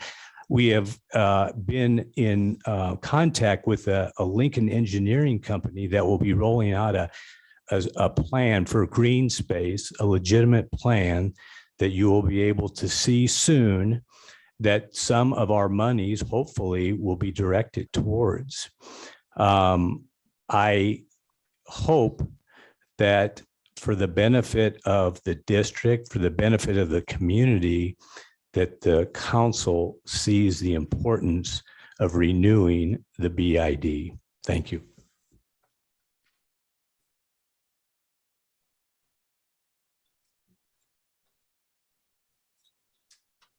Hello, Daniel Check, 1649 North Maxwell, Fremont, Nebraska. Also employee at Peterson Body Shop, 227 North D Street here in Fremont. The first question I want to, or first thing I want to throw out is, how often do you go to a bank without a laid out plan of how you're going to spend the money? Right now, we don't have a laid out plan for the next 5 years. We have an idea, but we don't have a plan. If you look at the past 5 years, and my biggest thing is what has been done.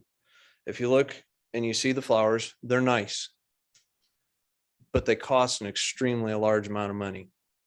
I don't know if any of you realize how much they spend, but it's in the neighborhoods of around $10,000. And I do honestly have a question for Richard. Do you see any flowers over on H Street? Probably not. If I'm allowed to speak, I'll answer those questions. Just between, it's the. Right, that's fine. You and council at this point. If you look at the See Shop Explore banners, while they're nice, to look at, what do you look at those banners, go downtown and look for those banners, and those are going to draw you in? That's not in my mind, that's not a wise expenditure.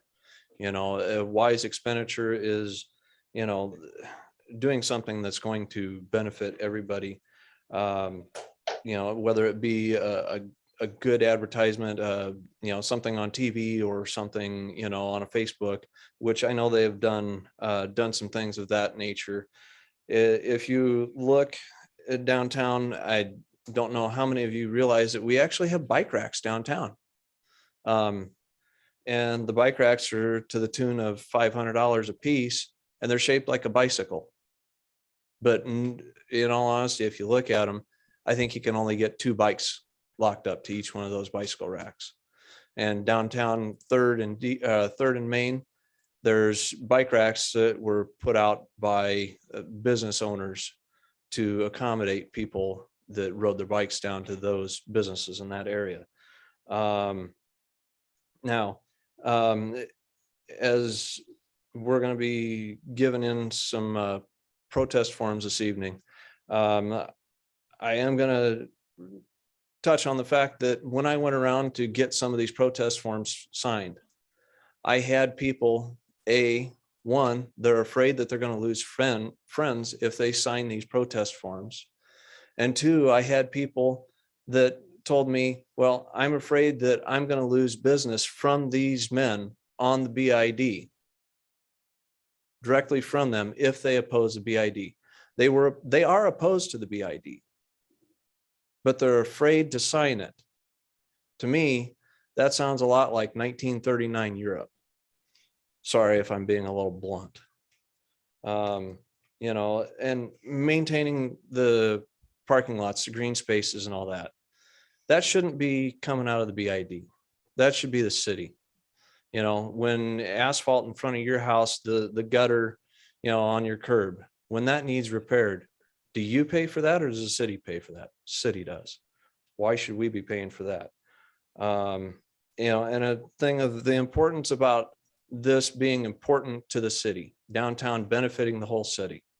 Well, if it's going to benefit and be important to the whole city, why is the city not taking the initiative to make it important?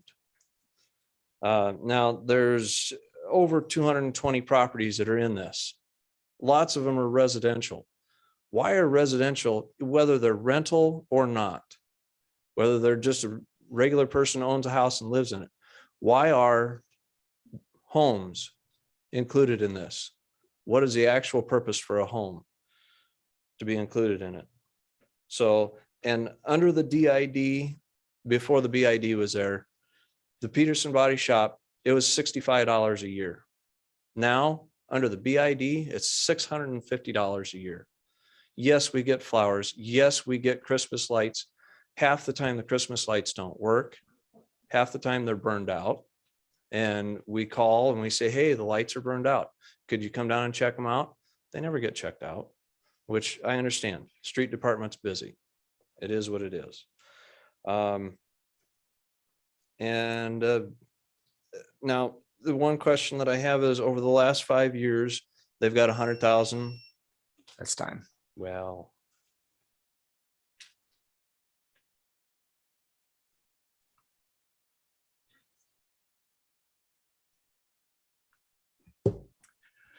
I'm Richard Register. I live at 509 West Military, Fremont. I also own 425 North H Street, which is in the district. I was planning just to sit here and be good, but since I was asked, I'll specifically say I did not ask for things in front of my building. I really don't need flowers to bring people to my particular business. It happens to be attorney office. You come here to me when things are going bad in your life. You really don't need flowers to invite you in.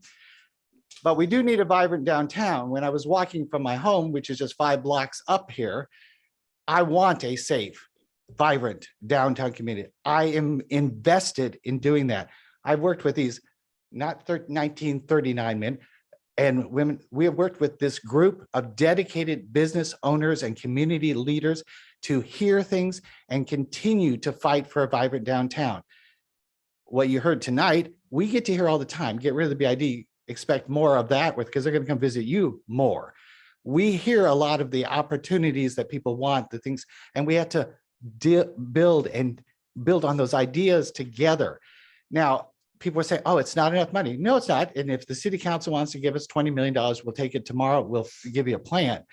But you can't build things with tax dollars. You can only add with tax dollars.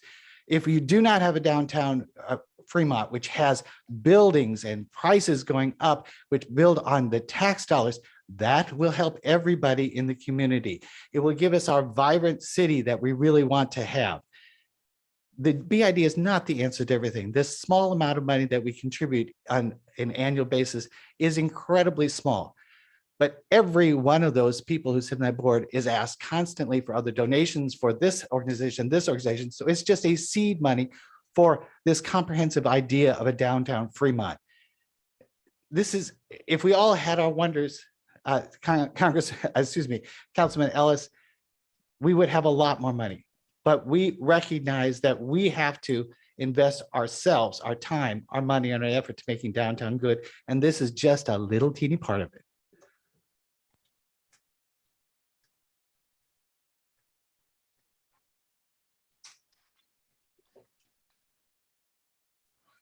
My name is Vince O'Connor. I live on 435 West 21st Street. I'm a Catholic. My best friend's Jewish and my wife's Lutheran. And did I forget anybody? I'm sorry. Okay. Shouldn't have been brought up. Mayor, I want to thank you for some of your comments about all the volunteers. I'm one of 11 people on the BID. I'm also on the CVB. Okay. And I like those organizations because we work together. We work together for the city, for ourselves, yes, and our businesses. And yes, we have to pay taxes. That's okay. How many of you saw the kids at Halloween? How many of you go to the Christmas decorations?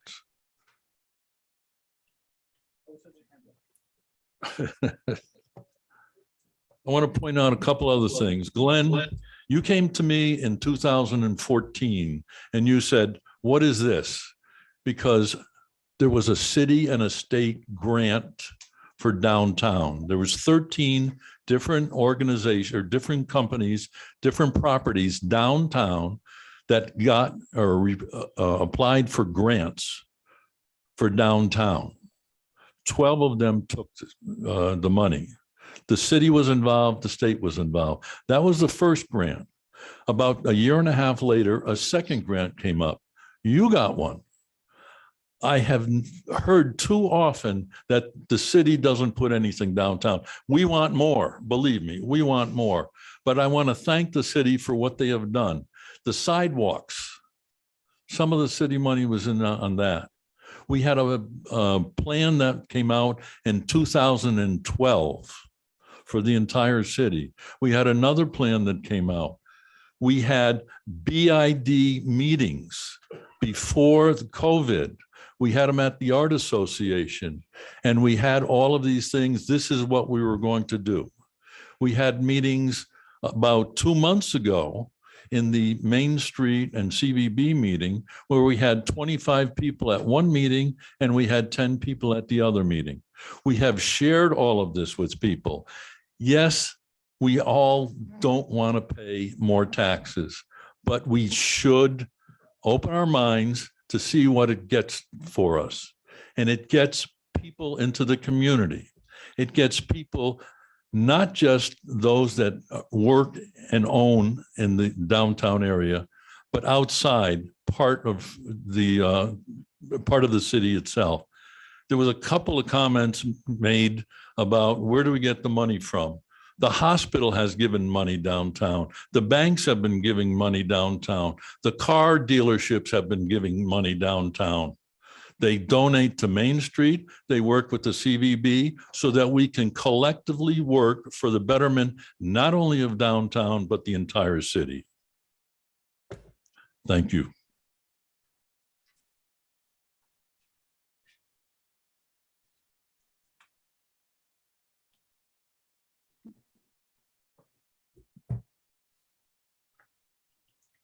Since this is a hearing where you're to receive evidence, I have some evidence to offer.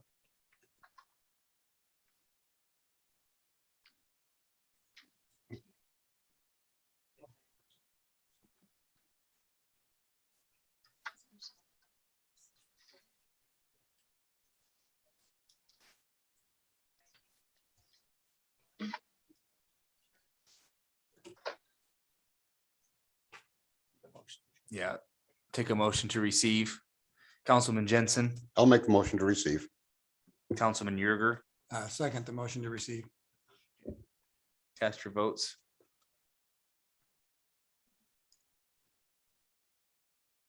Motion carries 8-0, Mayor. Go ahead. You Thank- state your name and address. Thank you. My name is Pam Hopkins and I own Hopkins Law Office at 226 East Second Street. It's my understanding that today we're having a hearing and that when there is a hearing on this matter, that protests should be received and the board should consider the protests and rule upon the written protests. There are several protests that have been provided for you today to rule on. If you do not have time to rule on those protests today, then the statutes allow for you to continue this hearing to give you an opportunity to do so. It appears that the basis for ruling on the protest seems to be whether or not the proper person signed them and whether or not they're addressing property that is actually within the district. In regard to BID board responsibilities, the statutes provide that the BID board shall make recommendations for the establishment of a plan for improvements in the business area. They shall make those recommendations to you. What you have before you in this sketch of a budget is not a recommendation for a plan. The total amount of assessments shall not exceed the total costs and expenses of the BID.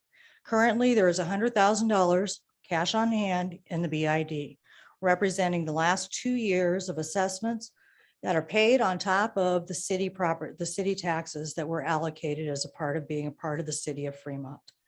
This false dichotomy between having the business improvement district increase our taxes by 35%, or we will have no vibrant downtown is exactly that. It's a false dichotomy.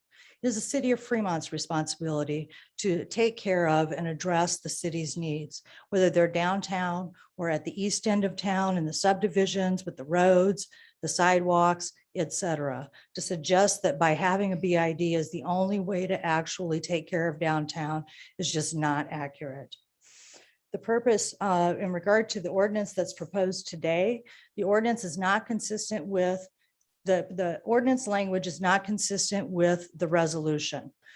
If you look at the legal description in the resolution, compare that to the legal description of the ordinance, you'll see that that's not accurate. I'll let you figure that out for by closely reading.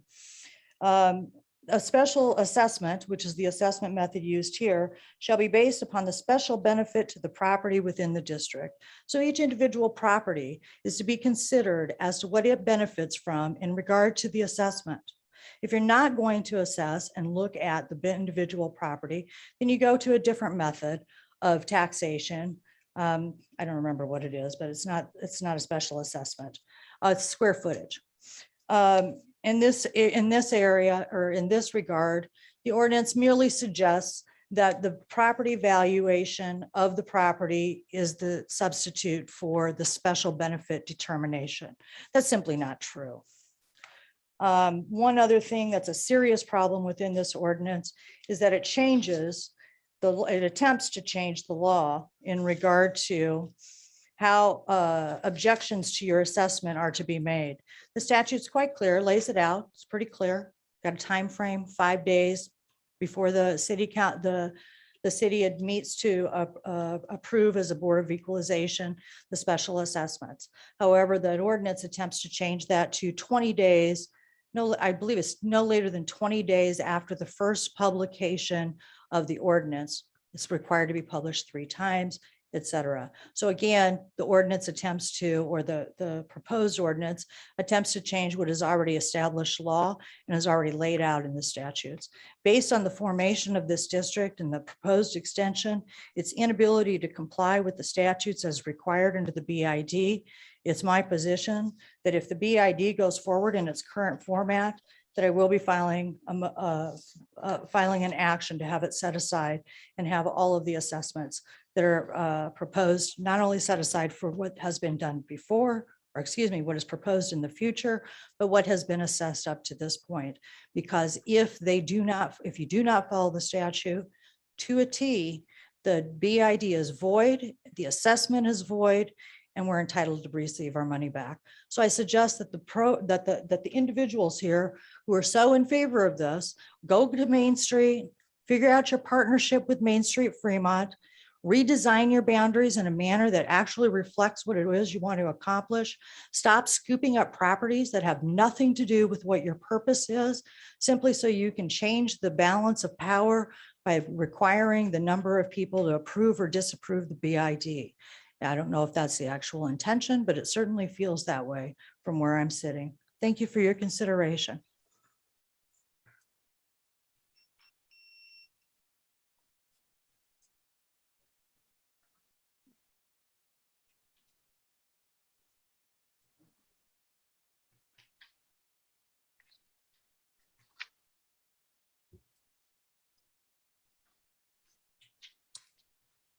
Any other comments?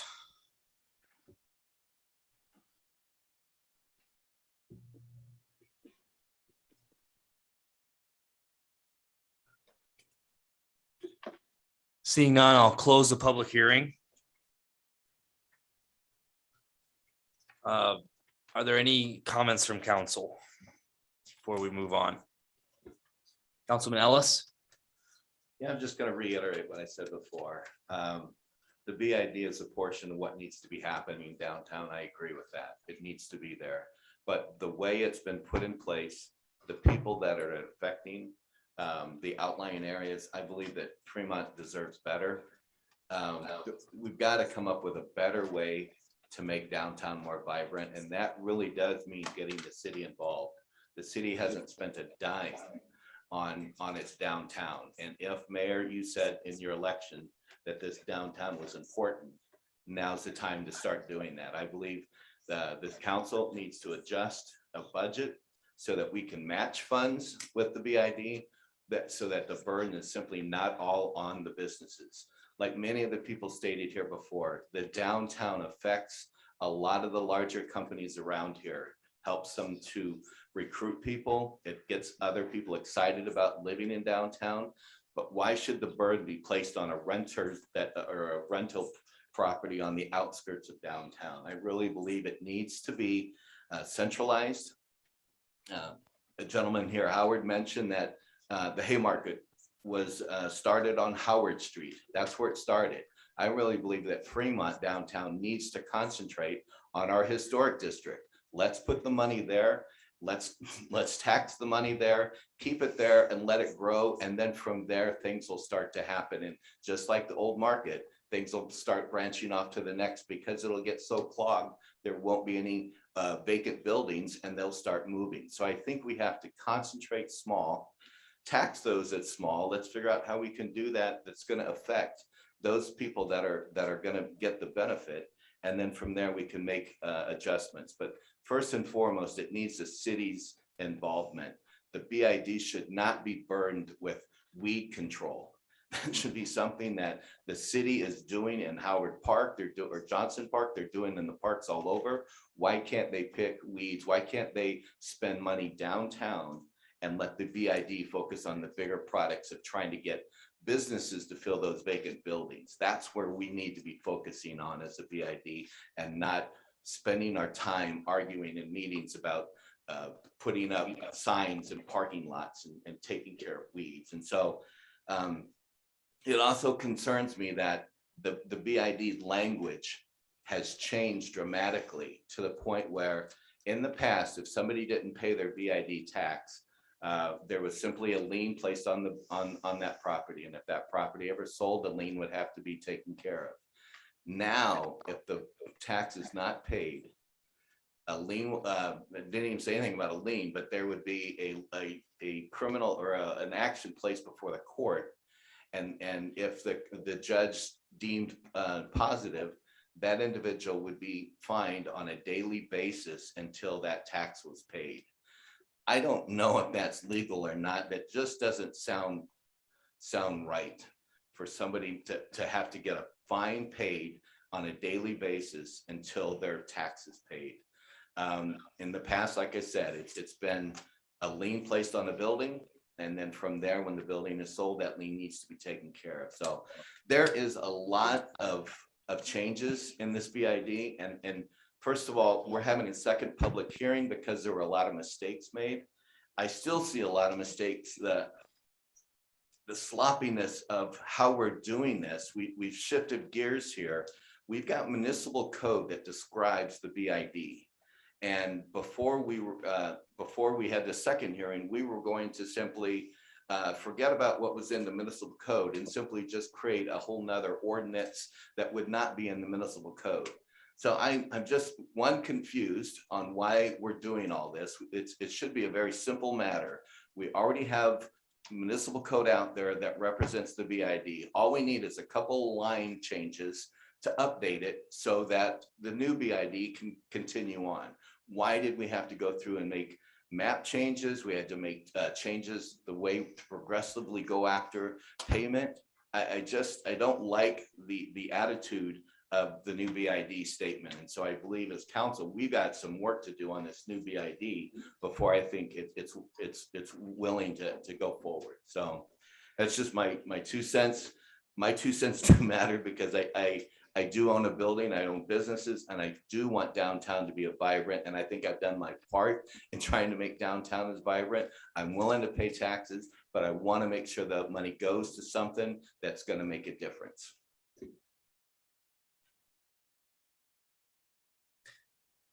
Any other comments from council? Councilman Yerger? Well, I'd like to start with, I'd like to understand what documents we actually received into the record earlier when we put those in the record.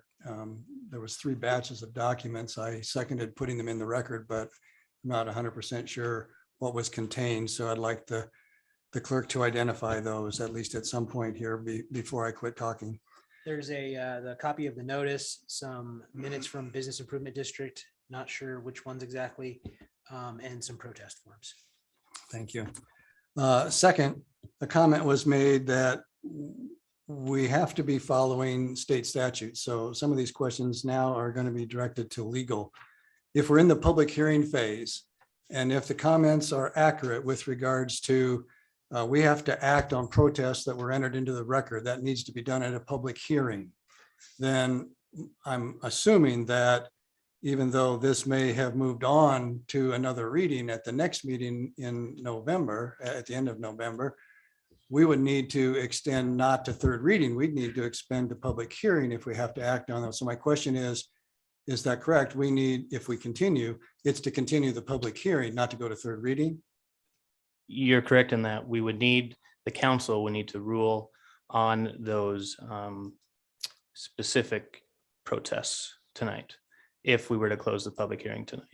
But we're not able to do that because we haven't seen them unless we want to take the time to make copies, pass those out. And They're general protest forms. They don't indicate any specific objection other than just generally protesting.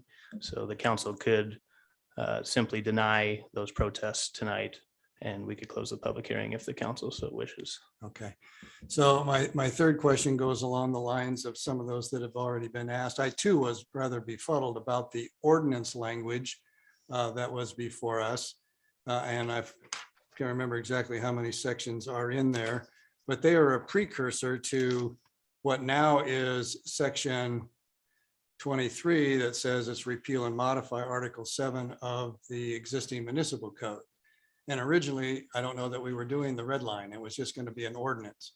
So what was the intent of the ordinance itself versus now we appear to have red line of the existing section 10-700 series of municipal code? Is it the fact that we're going to be encapsulating what's contained in the ordinance language? Because a lot of this does track into 10-700 subsections of municipal code. Is that the intent? Well, yes, as you saw from the original ordinance from the first and second reading, it did repeal and replace any conflicting ordinances that have previously been passed. So the changes to Article 7, that section, just codify that appropriately. So, but there was no red line in the first meetings, but now there's a red line version of 10-700 sections that encapsulate Yeah, much so of the ordinance. before third reading, the council would have to amend the ordinance to include those changes. Okay, I would echo the comments that were made by some of the public today. I find that the ordinance also and the red line sections of the municipal code with regards to the boundaries, for example, doesn't match. That would have to get fixed. When it comes to section D of 10,700. I'm also troubled by the exclusions that are listed here with owner occupied residential, yes, but single family tenant occupied. We've had this discussion at council many times over on looking at these exemptions in the past as to whether or not a rented residence is actually a business or a residence. And this definitely codifies the fact that those would be excluded. I'm not so sure. I'm thinking that that's a great idea. We've had dialogue about that. The other thing is that I agree with Councilman Ellis. I'm troubled by the more aggressive position in section O of code relative to the way we're handling necessarily the fines and court versus liens. And so because of that, I asked this question: who crafted this language? The red line version of 10,700 in the ordinance. Was that legal? Yes, it was. And if I could address the enforcement issue, that specific enforcement of the ordinance has already been in city code in, let's see.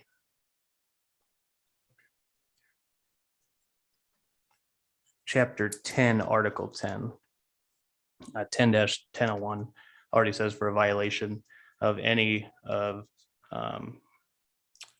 Article 10 under the code is subject to a penalty for a violation, an amount not to exceed $1,000 and or imprisonment for any length not to exceed 3 months, which is a standard misdemeanor enforcement mechanism and throughout the code.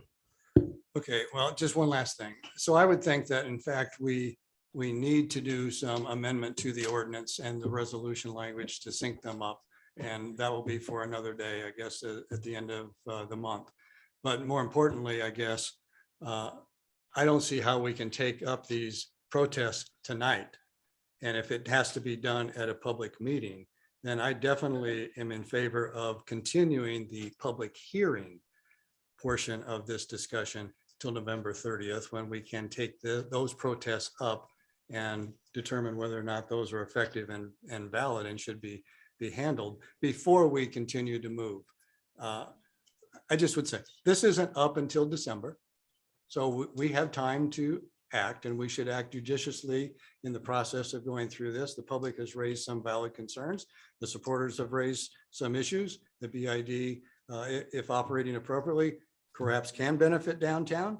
But we need to figure that all out. And I don't think we're ready to do that tonight. So I would make a motion to continue this item, that is the public hearing, till the November 30th meeting to address the things that were unanswered tonight, including the protest. Councilwoman Ganem. I would second that. Okay. Councilman Legban. I just want to ask legal's opinion. Is that probably a prudent move right now, or what do you think? We cannot close the public hearing until those protests are adequately dealt with. From my quick review of the protests, they're just standard general. We object to the BID as noticed. I'd be comfortable with the council denying those protests, but certainly continuing the public hearing, we have time to get this done before the deadline.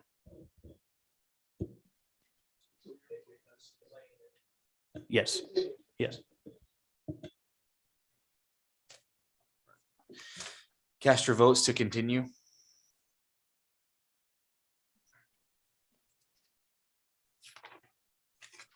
The motion carries 6-1. Oh, I'm sorry. Let me try that again.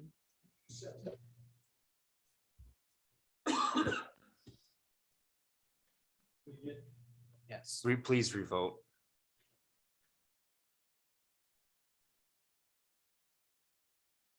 Motion carries 7-1. Is there anything else on that item? Legal? Okay. Moving on to consent agenda. All items in the consent agenda are considered to be routine by the city council and will be enacted by one motion. There will be no separate discussion of these items unless a council member or a citizen so requests, in which event the item will be removed from the consent agenda and considered separately. Is there any items to be removed from the consent agenda by council, staff, or the public? Councilman Yerger. I'd like to have discussion on item 7, 11, and 15.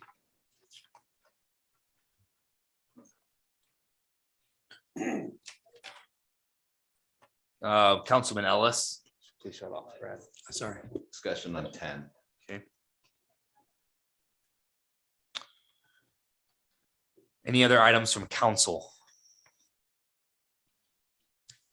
Any items from the public? Go ahead. Susan Jacobus, 1805 North D Street. I would ask that number 12 be removed for discussion.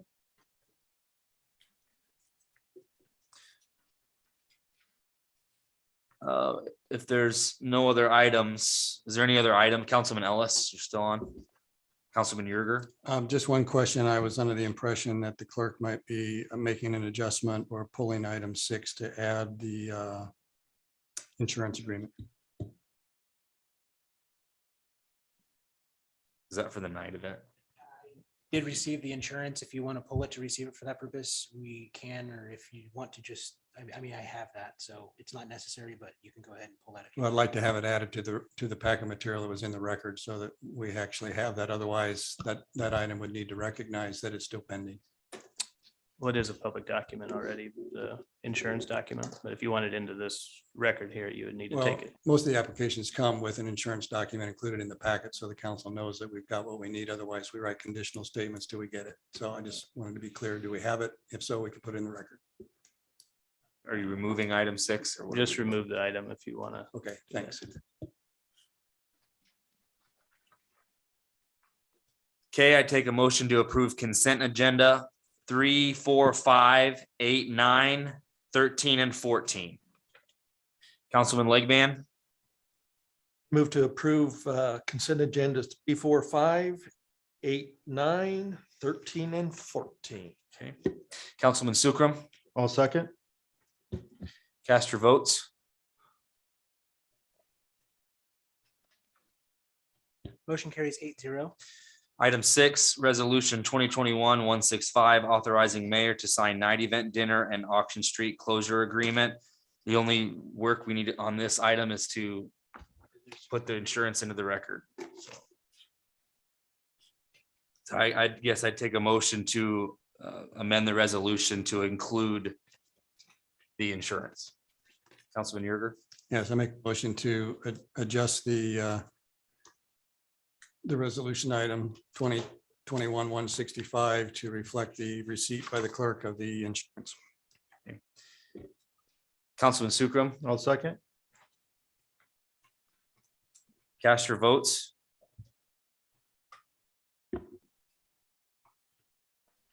Motion carries 8-0, Mayor. And then as amended, we'll take a motion to resolution 2021-165 as amended. Councilman Yerger, Make a motion to approve resolution 2021-165 as amended. Councilman Legban, I'll second that. cast your votes.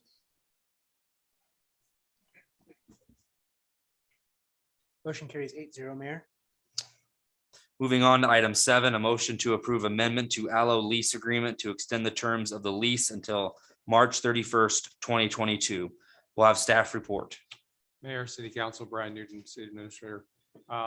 The staff report's pretty self-explanatory. I'll be happy to answer any questions. There was a particular question about the lease.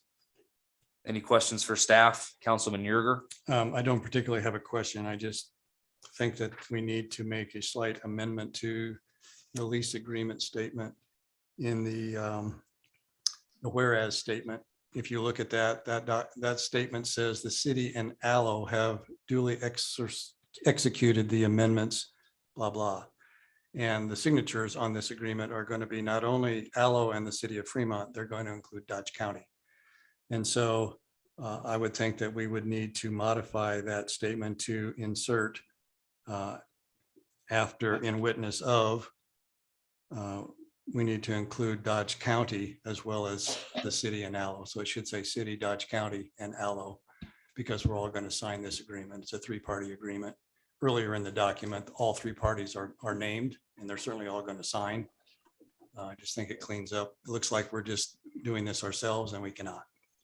Yeah, I would recommend amending it. I think that was amended on a draft at one time, but may not have made it on here. So. Okay, so I make that motion to amend. Okay, Councilman Legban, And I will second that. okay. Cast your votes on the amended agreement. Motion carries 8-0. Legban, yes. Okay, moving on to item 10. Motion to. approve Thank the you. amended. Yep.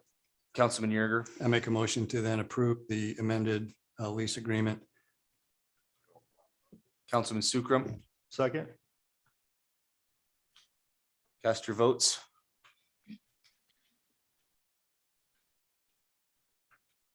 Motion carries 8-0, Mayor. Moving on to item 10, resolution 2021-167 to affirm the emergency declaration by the city administrator to hire IEC to investigate, repair methane gas leaks in the lagoon gas collection system and authorize staff to issue purchase orders, sign required documents for the expenditures. We'll have staff report. Mayor, City Council, Brian Newton, City Administrator. If you read the staff report, we made a decision, I think shortly on the day of or shortly after the last council meeting. Keith Contour had found some methane. Well, let me go back before that. Before that, we've been scrubbing methane. The lagoons had been making methane gas. And then suddenly they didn't seem to be making as much gas. Keith went out, got the sniffer, leak or the methane detection equipment from the gas department, and found quite a few areas around the lagoons that was registering methane gas. That's quite concerning. That's a safety issue. We contacted the contractor, Weiss PwC, about the problem, said that it needed to be rectified.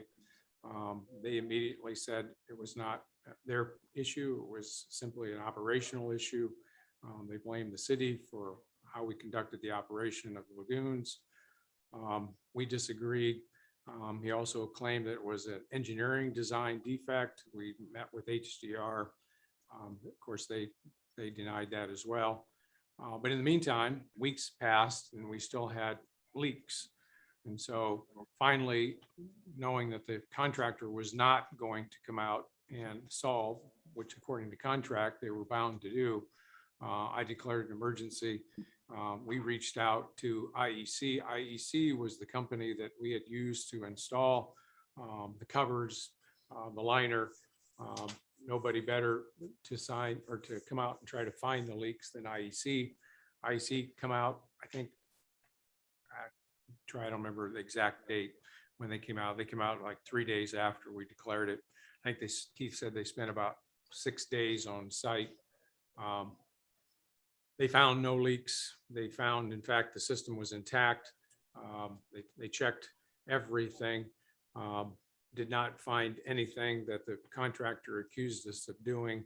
In the meantime, they did find a leaking valve. And so contractor came out, dug up that valve and found loose bolts in the valve. And so they tightened the bolts and there are 6 valves. Is that correct? 6 valves. So they found one. They decided then that since there was no leaks around the cover, that all 6 of those valves should be uncovered. They have since done that. 5 of the valves had loose bolts. And so obviously there was a workmanship issue installing those valves. In the meantime, those 6 days that we had IEC on there to prove the fact that we were not at fault. I think they're about $65,000 is what we had to spend. That will have to be assessed against the contractor again because it's workmanship issues. And so that was the reason we declared an emergency to get the system fixed. Today, one of the lagoons is actively operating. It's making gas, no issues. They still have pipe issues, leaking pipe issues that they still can't find the other, what appears to be another leak somewhere else. And so they continue to look. IEC has left, so the city's not going to incur any more costs with IEC. But that's why, kind of a long explanation, but that's why we had to declare an emergency. So I'll take any questions. And Mayor, I would just add that, number one, IEC had a strict deadline of when they could get down here. Yeah. And Because number of the weather. yes, and number two, the gas leak issue is a serious hazard and definitely is something that needed to be redressed by the city to prevent a potential liability. Any questions? Councilman Yerger? I want to thank staff for the detailed explanation of what transpired and where we are. And when I originally read through the packet material prior to that, it seemed to me that obviously this was an important issue, and certainly resolving the conflict between what the contractor said and what the city said, and perhaps now, as you explained, what the engineering people said, prompted me to think that we needed to be even more specific in the resolution language that we had that says they're to investigate and repair the leaks. And I was prepared, and I still am, I think, to say that that statement should read the probable cause, the responsible party, and the needed repairs for the methane gas leaks. Because I guess I'm asking legal, if they've done the work, as the city administrator has indicated, and have done the work to isolate not only the probable cause, they've isolated also the responsible party, being those that installed, then that ought to all be incorporated and recognized, should it not, in our resolution, to be thorough? No, for specifically for this, and I would advise against that for Okay. a couple of reasons. One, for this emergency declaration, the reason that council has to approve it is because the city code requires that. And this is the reason why the emergency was declared, was for the gas leak. The workmanship issue and who's at fault and all that, well, it's important to figure out who it is done or who's at fault quickly. That was not the basis of the emergency, and that issue very likely will head to litigation. So I would like to keep all communication between the city or public written comments by the city between our office and the opposing parties. Okay, thank you for that clarification. Then I withdraw my motion to amend. Any other questions? Any comments from the public? Any additional comments from council? Councilman Jensen? With no additional comments, I'll make the motion to approve resolution 2021-167. Councilman Legband? Second that. Cast your votes. Motion carries 8-0, Mayor. Moving on to item 11, motion to authorize staff to sign agreement with ST Cotter for Unit 8, Lundy Wright Power Plant turbine and turbine valves inspection. Go ahead, Jeff. Mayor, City Council, Jeff Shanahan, Lundy Wright Power Plant. This is for the inspection of Unit 8's turbine and turbine valves inspection. We do a turbine inspection about every 40,000 years approximately. And then we do 40,000 hours. Took me- It's been a long night. 40,000 hours, and we do valves about every 20,000 hours. So we do a valve inspection when we do a generator inspection and when we do a turbine inspection. So we're due for the turbine inspection. Thank you. Any questions for staff? Councilman Yerger? And I don't have any real questions for staff. The reason that I was concerned and wanted to ask about this is a contract, and it's for over $300,000 worth of work. And it seemed to me that an item of that magnitude ought to be on regular agenda rather than consent. And with regards to who would sign on the city's behalf, it doesn't really indicate on this other than the city of Fremont is going to sign. But I guess I would think a contract of this magnitude should be authored or signed by the mayor. And so I would like to see that title change to mayor, and that the mayor be the responsible party to sign. That's my recommendation and motion. Okay. Is there a Councilman Ellis? Second that motion. Okay. Councilman Legband? Yeah, I just have a question for legal. Is that appropriate or not? That would be fine. What I've seen on this is it's authorized party. It's not specific to a the mayor was authorized to sign it, so. So you're saying, yes, this would be okay. Yep. Okay, cast your votes.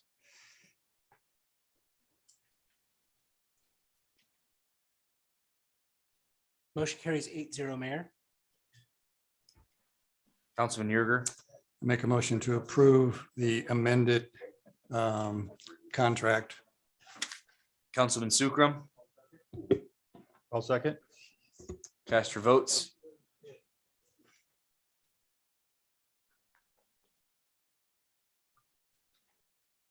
Motion carries 8-0, Mayor. Item 12, resolution 2021-168, authorizing the mayor to sign the production agreement with Data Pros for utility bill printing, mailing, and electronic bill delivery services. We'll have staff report. Good evening, Mayor, City Council, Lottie Mitchell, Customer Services Director. What you were asking this evening is for you to authorize the mayor to execute the agreement with Data Pros to outsource our bill printing and mailing for us. Currently, we print all of our utility bills in-house, which can be up to 18,000 pieces of mail per month.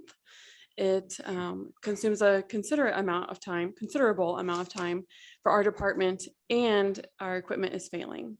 So we sent the request for proposals out, took a look at the cost, saw that it was a significant cost savings of about $2,000 per month and about 30 hours of staff time per month that we can utilize in other areas of our department. So the agreement is provided in your packet. One thing I wanted to point out was that there is a postage deposit required. That's typical of the industry. It's typical of what we do now for our postage to the United States Postal Service. And I'd be happy to answer any questions for you. Thank you. Any questions for staff? Councilman Legban, Lottie, I just want to thank you for finding a way to save us this much money a month and saving time for the staff. That it's just unbelievable. So thank you. Thank you. Councilman Yerger, Just a couple of questions. What if anything happens to the $20,000 folder inserter equipment that you say we have today? I don't know if it's in workable condition. We're just not going to use it because we can be more effective this way. We haven't fully Gonna keep decided. it, get rid of it? Does it have value? We have not fully decided what we'll do with that piece of equipment. We could consider keeping it because other departments, for example, maybe the clerk's office has a mailing to go out of maybe 100 pieces. And so if we can do those smaller batches, it may be wise or economical to keep it if it'll stay running. But when we run, 18,000 pieces of mail through it, that's when it throws us fits. So it may be worthwhile keeping to see if it'll do those smaller batches of mail, but we haven't decided what we'll do with that yet. Okay, and I was taking notes at the time, so you may have covered this, and if you did, I apologize. You said it's about $2,000 savings a month. That month. translates to about 30 hours of staff time. Is that correct? Correct. So my question really was, were you contemplating this at all during the budget process? I was not the director at that time. I came in at the very tail end. And yes, it was. I know that Jody and Troy talked about, and it was budgeted for us to outsource. So yeah, sorry, I was caught me off guard there with that question. Yeah, it's budgeted to outsource our bill printing. There's a line item for it. And so at a lower cost, and also considering that we would retain the 30 hours of staff time doing something else, that's in the budget. Yes? Our overtime hours should be reduced Well, the because of. overtime hours will be yes. reduced. Mhm. Okay.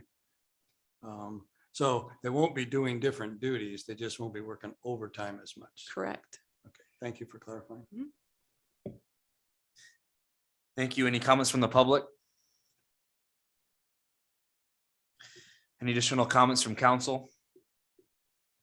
Councilman Yerger, One of the things that I would recommend relative to this resolution would be consideration of adding the words 3-year renewable ahead of production agreement in the now be it therefore resolved statement. This is a 3-year agreement, right? Correct. And I think it behooves us to put that into the record so that when we look this up, we'll know what the length of this contract was from the date of effective date. And I don't know if it'll be renewable, but this will give us the information we need going forward. So I'd like to insert as an amendment to the resolution, 3-year renewable ahead of the production agreement wording in the now be it therefore statement. Is there a second? Councilman Ellis, Second that.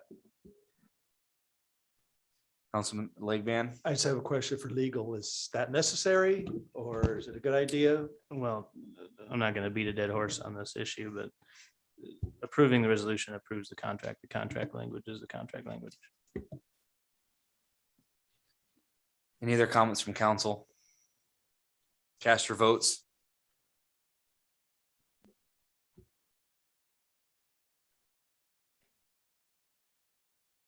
Motion fails 4-4. Take a motion in regards to resolution 2021-168. Councilman Jensen, Make a motion to approve resolution 2021-168. Councilman Legban, And I'll second that. cast your votes.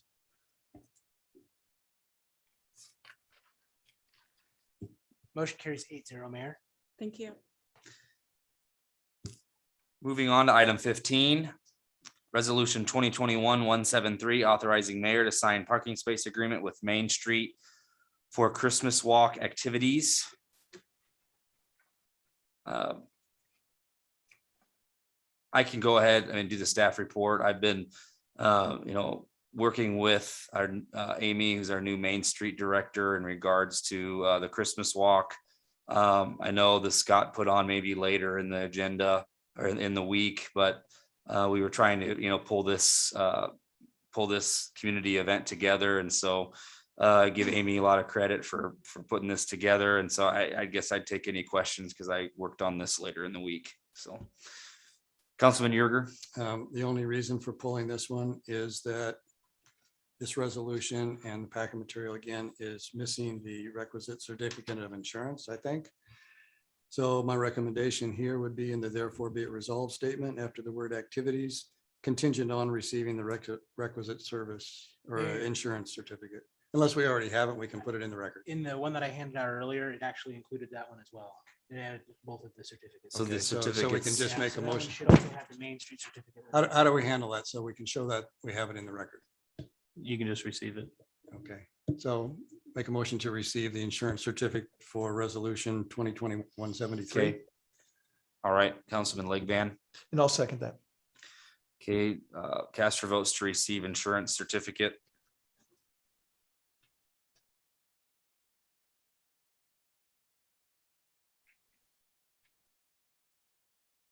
There you go.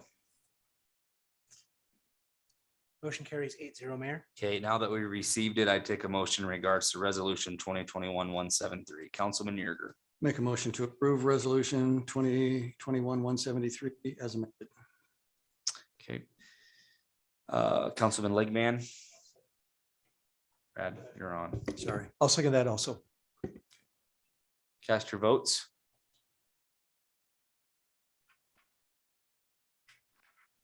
Motion carries 8-0, Mayor. Okay, moving on to unfinished business. This is item 16, ordinance 5594 to sell Tech Park lot to Allo Communications LLC. This would be for second reading. Also request to suspend rules and move to final reading. Mayor, before you move to that, could I make a point of information of legal? Go It ahead. has nothing to do with this item, but we did not pull item 9 from the consent agenda.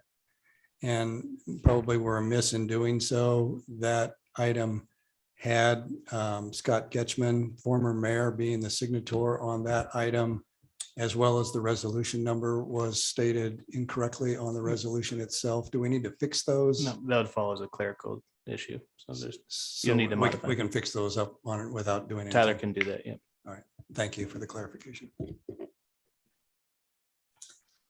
Staff report on item 16. Mayor, City Council, Brian Newton, City Administrator. This is the second reading for Ello. This was that 100-foot by 100-foot lot that we wanted to sell, but we couldn't because we had to make some changes to the UDC back in May. We got those changes made. Now we're ready to proceed. I think the county considered this earlier maybe last week. I think county considered it last week and approved it. This is the 100-foot by 100-foot that they're purchasing right north of the existing 2 lots that we've sold of the same size. This is where they put their head-in building in. We extended the lease earlier on tonight's agenda. We simply do not feel, even if you do suspend the rules and pass this tonight, I doubt very much they're going to get it closed by the end of the year. And so that's the reason we extended the lease. And so that's why you see 2 items with Allo on here. We had to give them a little more time to get this purchase completed, because as you know, as soon as we approve this, it has to go in the paper for 3 weeks. Then there's a remonstrance period for 30 days. And so that puts it like at the week of Christmas or right up thereabouts. And so they'll get this done and closed, I think probably in January, February. So we should be good. I'll take any questions. Any questions for staff? Councilman Legban? Yeah, just a quick question. Since it's so, even if we approve this tonight, is there a need to skip the 3rd reading so they can get things started right away? You don't have to, but again, you have done that in the past simply because you're not opposed to it. Nothing has changed. We've got the survey, we've got everything done. There's really no sense in having the 3rd. It's your choice. Councilman Yerger? So I guess it's either a question for staff or legal, either one. It was just indicated that the county board has acted on this. I think they had it. Formally have acted on this, and they've approved the sale at the $32,500 price. And Tyler? I received a contract from the county clerk. okay, just wasn't, it's not in our It was- packet indicating that No, we I have. received it, I think, today. Okay, so we have that. So the document that's in the front of this has been signed by Bob Missile. And so then the question is, we have an ordinance in front of us for the half interest sale of our own. That's where we stand. That's correct. Yes, that's correct. And so our ordinance only needs to reflect the sale of our 1/2 interest. Is that correct, legal? Because that's all we can sell. That says in section 1. Right. It is in there. It's just that when we go into section 2, we're talking about 0.23 acres. That's the jointly held land. That's not the city's share. We have 1/2 of that. But that sentence also says jointly owned, so that doesn't give me any pause. My concern was we didn't have the county's document in here, and I didn't want us authorizing the whole sale because we can't with our ordinance. As long as we're only authorizing a half sale, then we're good. Yes, it's good to go. Okay, thank you.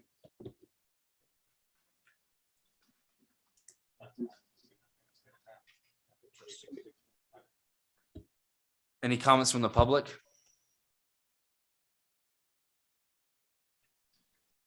Any additional comments from council?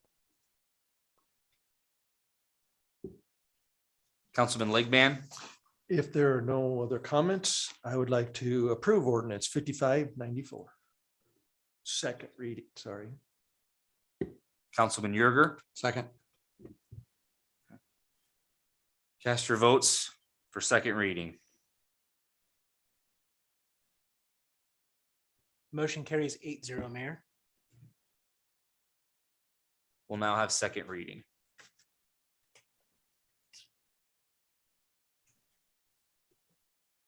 An ordinance pertaining to the sale and conveyance of real estate owned by the city of Fremont, Nebraska and Dodge County, Nebraska to Allo Fremont LLC pursuant to Nebraska law on second reading. Councilman Jensen? I'll make the motion to suspend the rules on ordinance 5594 and move this to final reading. Councilman Gibson? Second that. Cast your votes.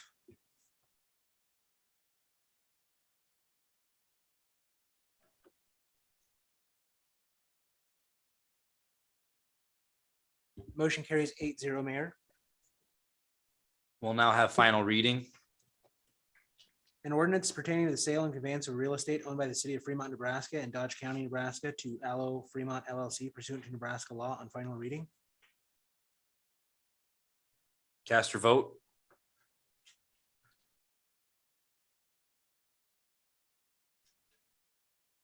Motion carries 8-0, Mayor. Moving on to item 17, ordinance 5595 to sell Tech Park lot to Awesome Concrete. This would be first reading. We'll have staff report. Mayor, City Council, Brian Newton, City Administrator. Tonight, we have the pleasure of introducing Kyle Steenblock and Andrew Craig from Awesome Concrete. I'll ask them to talk here pretty quick. They'd like to purchase the lot straight across from the lot that Boulevard Boys bought.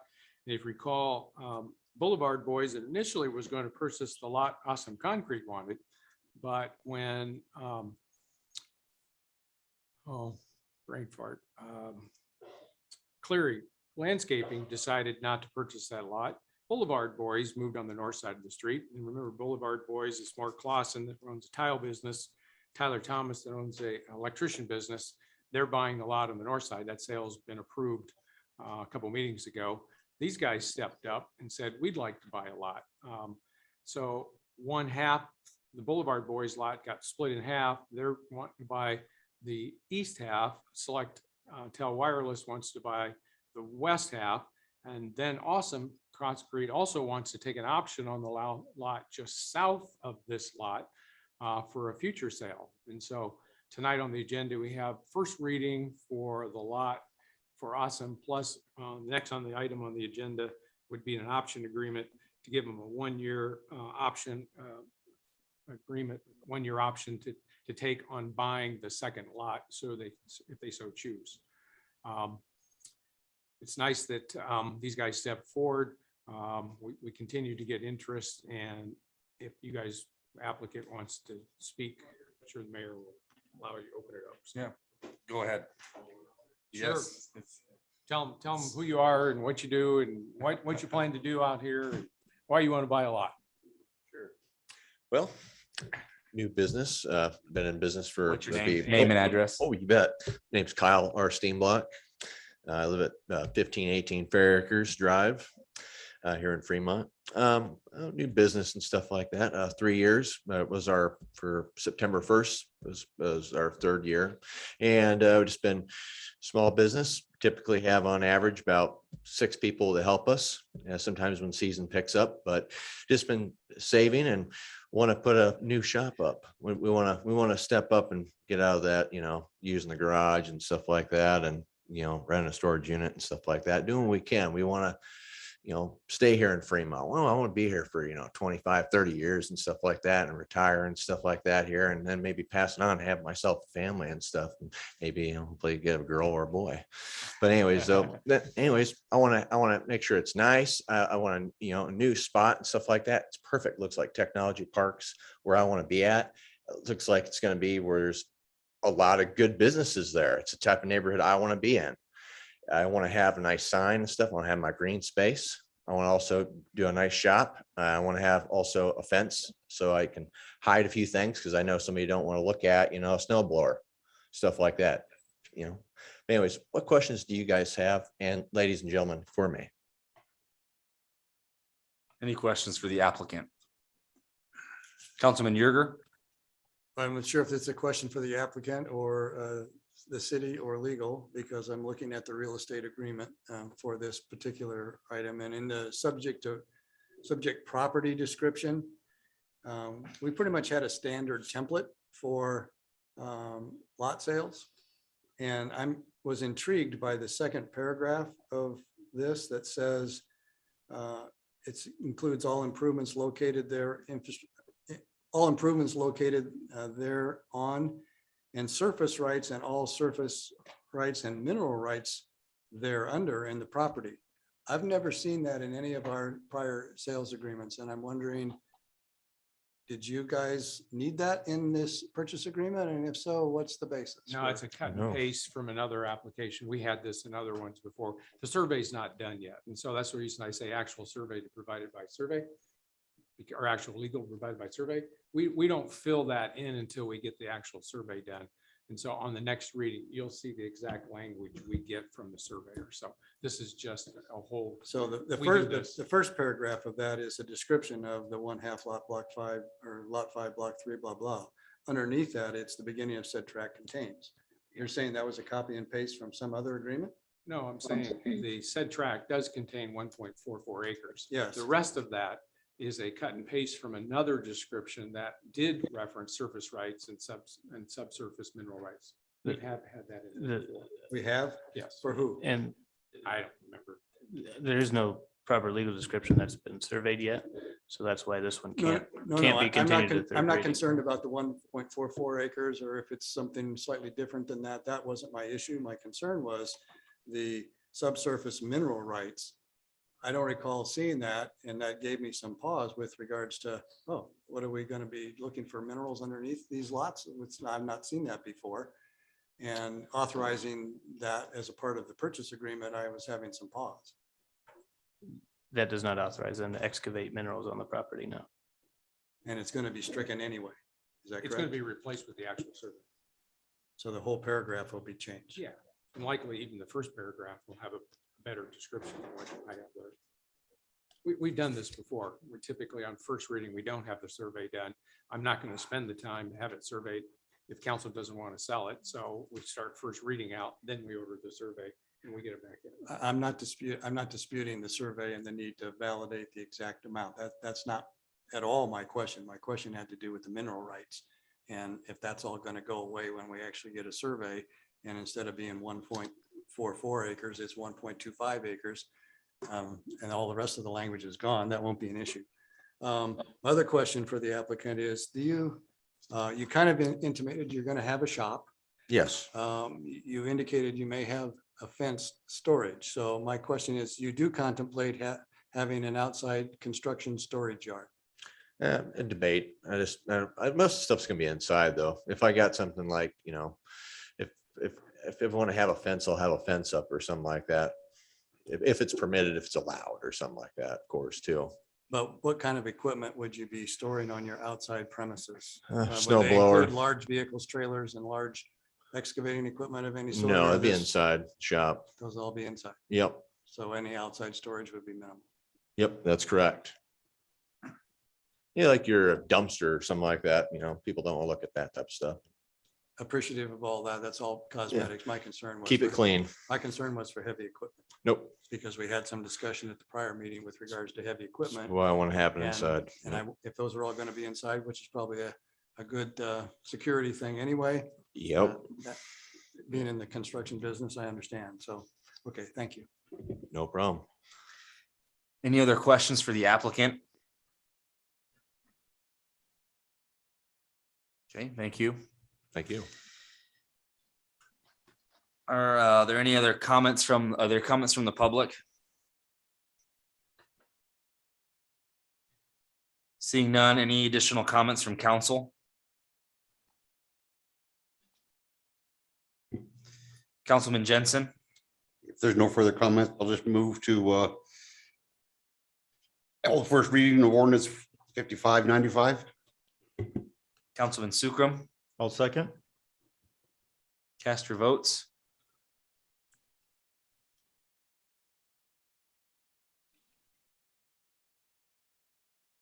The motion carries 8-0, Mayor. We'll now have first reading. An ordinance pertaining to the sale and conveyance of real estate owned by the city of Fremont, Nebraska to Awesome Concrete LLC pursuant to Nebraska law on first reading. Item 18, a motion to approve option agreement to Awesome Concrete for Lot 6, Block 3 in the City Tech Park.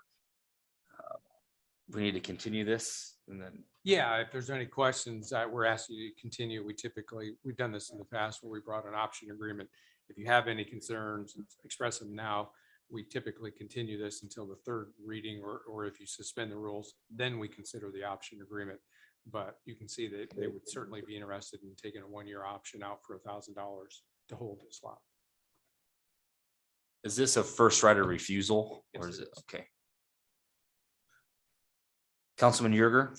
I would make a motion to continue this item.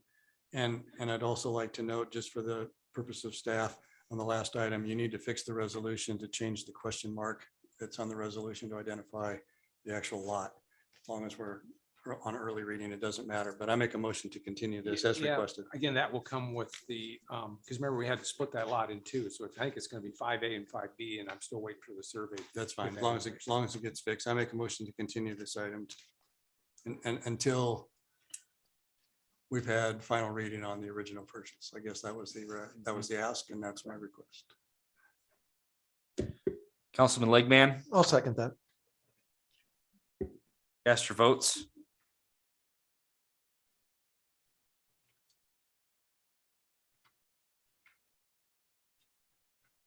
Motion carries 8-0, Mayor. Item 19, ordinance 55997 to sell Tech Park lot to Select Tel Inc. This would be first reading. We'll have staff report. Mayor, City Council, Brian Newton, City Administrator. This is the other lot to the west that I talked about. Selectel, we're splitting the lot, so Selectel wanted the west lot. Matt couldn't be here, but his spouse is here to answer any questions, which is also Tyler Thomas's sister. I found out tonight. So if anybody has any questions for her, exactly what Selectel does and why you want this lot, ask her. I don't know your first name. I'm sorry. Terry O'Flaherty, 980 County Road W, Lot S 1154. Selectel's been in business since 2008. We currently have 2 retail locations in Fremont, as well as what used to be a call center. Now it's just a fulfillment center at 1840 East Military. And we would like to purchase land so that we can put up a bigger building that'll better accommodate our needs. Since, like I said before, we were a call center and now we've moved more into a fulfillment center, since we have stores really in Kansas, Wyoming, Kentucky, and several in Nebraska. So Thank you. Any questions for the applicant? Councilman Yerger. Just a statement. I appreciate your clarifying the business that you're in, because I was confused when I read the original document for tonight's agenda. Your name, but was a concrete business. And I figured that wasn't probably correct. No. So you're a call center, telephone related business. we really don't have a call center now. Our customer service agents mostly are working from home and seem to love that. Maybe if we put up a new office, they'll want to come back to the office, but for now they all work from home. But we do have several employees there that do all of our fulfillments, processing all of our orders for our stores and for our customers that get mailed out. Sure. As well as our corporate office would be there. Okay. And so just for my own notes and records, it's probably not you can answer it if you know, but I'll ask it of staff. So when I look at the map, the lot that's being selected here for this particular item on the map is Lot 5. See, it's going to be split into 2, be 5A and 5B. so it runs along the north boundary, right? Right, runs on the south side of 29th Street. Oh, the south side of 29th Street. Sorry. Okay, I just wanted to be clear as to which one it was. The only other statement that I would make, and I would have made it on the other one and should have as well, we continue to sell lots at less than cost, and that continues to provide me some concern. But all of these agreements are being, you're getting a lot at 32.5, which is everybody else is being sold at 32.5. But I'm certainly been on the record saying, yeah, on these lots, the citizens of Fremont have $50,000 to $70,000 invested in. So just for the record, thanks. Appreciate you coming to town. Thank you. Any other questions? Thank you. Thanks. Any comments from the public? Any additional comments from council? Councilman Legman. If there are no additional comments, I'd like to introduce and hold first reading of ordinance 5597. Councilman Sukram. I'll second. Cast your votes.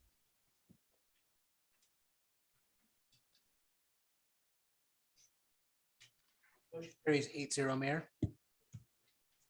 We'll have first reading.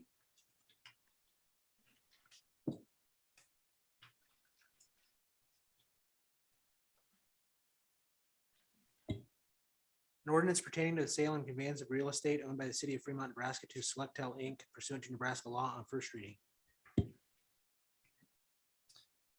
Item 20, recommend approval of October 2021 Traffic Committee report. We'll have staff report. Dave Cody, Director of Public Works. This is the Traffic Committee report. There were 6 items on this Traffic Committee, and I'll go through these one by one. There is action required by the council on the first 3 as in related to approval of a resolution. Item number 1 was a request to remove a no parking, bus loading and unloading zone signs on the north side of 6th Street immediately west of Broad Street. These were signs that were placed through our records in 2000. It was for bus only parking there. It hasn't been utilized for that in some years. So the business owner on the south side of the street requested that these signs be taken down so that he could have more parking for his customers in this location. This item would require resolution to remove the signs. Item number 2 was for placement of a stop sign on northbound Sheridan Street at Deerfield Avenue. This item also will require a resolution for the placement of the sign. This is probably more staff observation as we were working on the Luther Road south of Morningside Road project, and this street became open. We realized that there's a great deal more traffic coming down Deerfield now than there was in the past. So in the past, there really was no need for a stop sign there. Now there's potential conflicts of vehicles coming up and down Deerfield.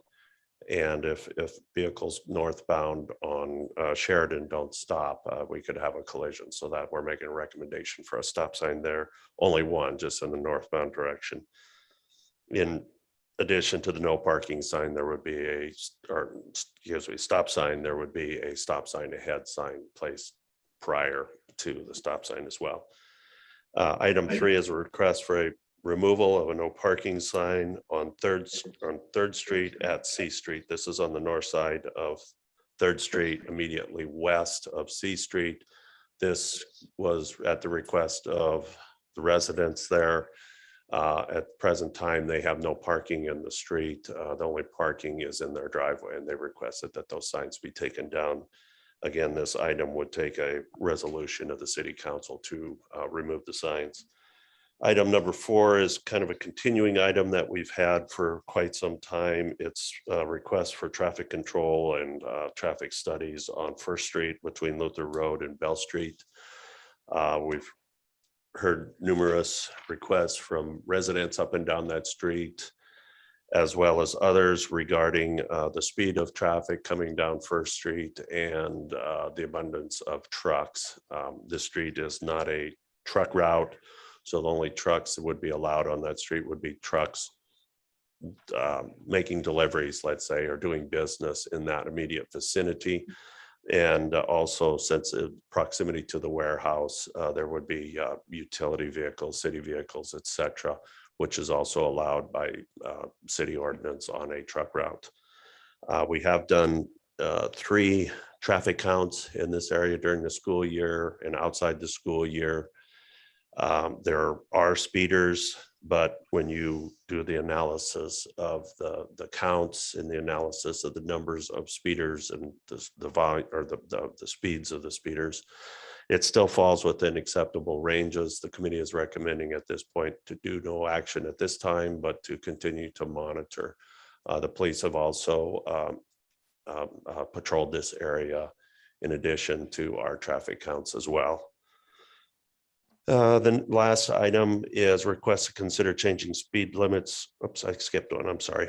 The number 5, request to monitor speeding on Dodge Street between Bell and Hancock Street. This was a new item that came in. And what we will do is go out, put the traffic counters on this segment of street as we did on First Street, and report back at a future meeting on the results of that study. So that item would just be continued to a later meeting of the traffic committee. And the last item was a request to consider changing speed limits on Johnson Road from Deers Parkway, or excuse me, Johnson Road and Deers Parkway from Morningside Road to 23rd Street, and change this. That would be from 30 to 35, increase the speed. And then on 23rd Street between Highway 275 and Bell Street, And that would be to decrease the speed limit on that area, and that would be from 45 to 35. Again, we would do a traffic study in the area. We've already taken some traffic counts, but we're continuing to monitor that before we would make a drastic change to the speed limit on that one. So that will be continued to a future meeting as well. Any questions for staff? Councilman Gibson? Yes, I do. So we're gonna have to vote 5 times on each of these resolutions? No, you only have 3 resolutions. Okay, we have to vote separate. Why is that? I think, well, that would be a legal question, but I believe you would. Okay. It's a traffic committee report, but because they recommend all 3 of those, that we couldn't do it in one resolution. We I could have mean, we can done, do 3. I mean, yeah, for the way it's proposed, it should be all separate resolutions to be approved. And then I think traffic report received into the record has been the standard practice. okay. Councilman Yerger? So I have a couple questions for you, Dave. Yes, sir. I'm glad that your report addressed it's not one of the resolution items, but item 4 addressed the speeding issue on First Street, which was an issue that folks in my ward raised, and they actually filed a petition with, I don't remember how many signatures in support of doing something with regards to the speed. And the final action is going to be no action warranted or at this time based on your studies, but you would continue to study it, or this is a done, I just want to be clear. No, a this done- is not a final action. Okay. We are continuing to monitor this one. Because I know for a fact that speeding still continues on that street. Oh, there's most definitely are speeders, and the traffic counts do indicate that. But technically for when you look at speed limits, let's say, you do traffic counts that show what the actual traffic is. And you want to stay within a 5-mile range of that. So let's say it's posted for 25 mile an hour. You want that, they call it the 85 percentile. It's not 85%. It's more the statistical value of 85%. You throw out the highs and the lows, and then you take that 85% that's in that control in the center, kind of like in school when they grade you on the curve. Right. I'm particularly interested in, there's 2 areas of First Street that are reduced school zone speed limit according to municipal code. I'm not sure whether they're clearly posted as 25 mile an hour school zone or whatever the school zone limit is on First Street. But for Grant School and Howard School, there are reduced school zone speed limits there. And I'm wondering if you're monitoring specifically targeted whether or not speeders are not just exceeding the higher speed limit, they're exceedingly speeding in the school safety zone. We did move the counters up and down the street, and this is one of the areas that we're talking about, trying to maybe find that sweet spot, where to do the best, I guess, presentation or the best analysis of our results. We even looked at times. It's a little difficult because the traffic counters, you don't just put them out from 8 to 9. I mean, you could, but that's kind of inefficient. So you go into the report and pull those numbers out from those hours, but you do lose some of the statistical analysis when you do that, because the computer values them for you within the program. But those are the things that we're looking at, and I can most certainly check and make sure if the signs do not say 25, we could put those up. Or even consider, putting some sort of flashing sign on those school signs so that people know they're in a reduced zone for, I don't know what it is, a block or whatever in that area of the intersections for the school kids. That would be helpful. So if your committee would take that up. The other thing that I wanted to mention, you brought it up in your item B, which we will be voting on, which is related to the stop sign in Deerfield. Oh, yes. And this isn't in your agenda specifically, but it's sort of related to the fact you feel it necessary to have a stop sign on Sheridan at Deerfield. And the comments that I'm getting is ever since the city opened up Luther Street and Deerfield, speeding on Deerfield has, and you acknowledge coming off of Deerfield or off of Sheridan onto Deerfield, but Deerfield itself, the speeding has become a problem as well for people trying to get in and out of their driveways. Just as we talked about, that became a cut through street and people are using it. you're going to slow them down on Sheridan with a stop sign, that's fine, but the east-west traffic on Deerfield isn't going to slow by the stop sign. So would suggest or ask that your committee take that into account, not just the stop sign, but with the issue that was created in Deerfield on Deerfield Avenue as to whether or not there's more work that needs to be done in that area now that we've opened that intersection up. We can certainly put the counters out there as well. Okay. We could put that on a future agenda. Thank you. Thank you. Any comments from the public?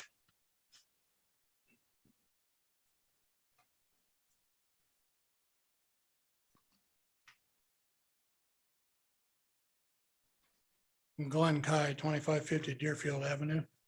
Mr. Yerger kind of stole my thunder there about the intersection on South Luther Road and Deerfield Avenue, but the stop sign northbound Sheridan Street is a good deal. I mean, I saw when you almost got run over out there last summer. I know why this is on here.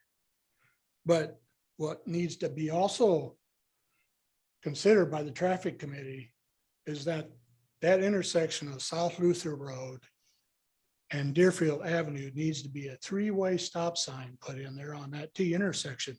Because the people coming off of Luther Road, whether they're northbound or southbound, when they turn on to Deerfield, they're going fast enough through that intersections that they can't even stay in their own traffic lane when they come through there. If they come southbound on Luther and turn westbound on Deerfield, they're in the eastbound lane. They're coming that fast through that corner. Maybe the three-way stop sign wouldn't help, but it sure seems to me if we could at least get them slowed down for the stop sign, because I know they're not stopping for the stop sign that's there now. Thank you. Any other public comment? Seeing none, are there any other comments from council? I take a motion to first receive the report. Councilman Yerger. Make a motion to receive the report. Okay. Councilman Gibson. I'll second that. Okay. Cast your votes.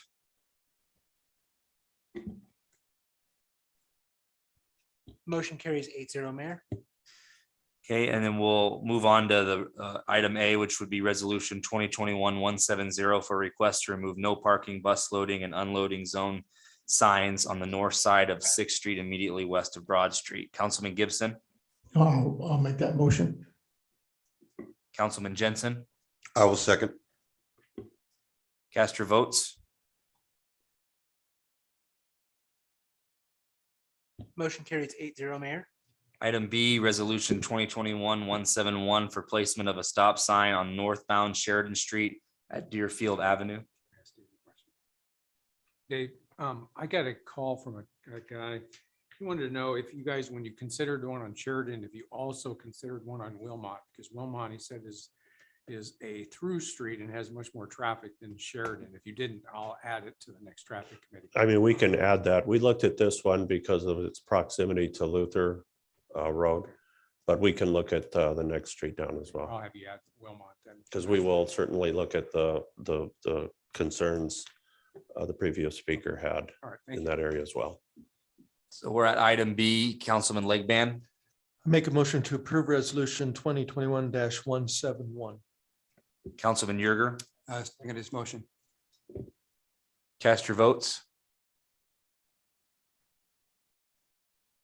Motion carries 8-0, Mayor. And item C is resolution 2021-172 for request to remove no parking signs on 3rd Street and C Street.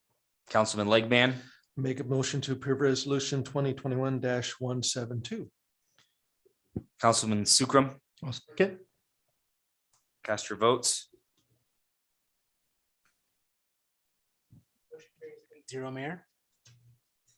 Item 21, resolution 2021-169 to approve redistricting recommendation by Dodge County Election Commissioner. We'll have staff report. You want the committee to go ahead and do it? If there's a member of the committee that would want to talk about the process, you can now. I mean, it's up to you. Either Councilman Sukram or Councilwoman Ganem. Or you want me Councilwoman Ganem. Well, I'll start with the first meeting and Deb can follow up with the last meeting then. It was very well organized. The county was represented. Fred Mitty did the heavy lifting on everything because he did provide all the numbers from the census data and what we needed, and provided the maps that we needed to have as well too. And we were able to discuss the various redistricting possibilities. And luckily there wasn't that many that we'd have to change. And I felt my ward was very lucky. We didn't have to move anything. So that was a good deal. I didn't have to worry about that one. Then we met a second time. Fred Mitty took our recommendations and then changed the maps because he has to follow certain guidelines too. You're okay. That was a mistake. Yeah, keep Okay. going. Yep. And I can defer to Dev for that second meeting. Councilman Sukram. Yeah, on the second meeting, if you look at the map, it kind of shows you where we moved a few things around to kind of even everything out. So Sally kind of took my other part of it. So if you look at the numbers on Ward 1 and 2, 3, and 4, you can see it kind of evens it out. So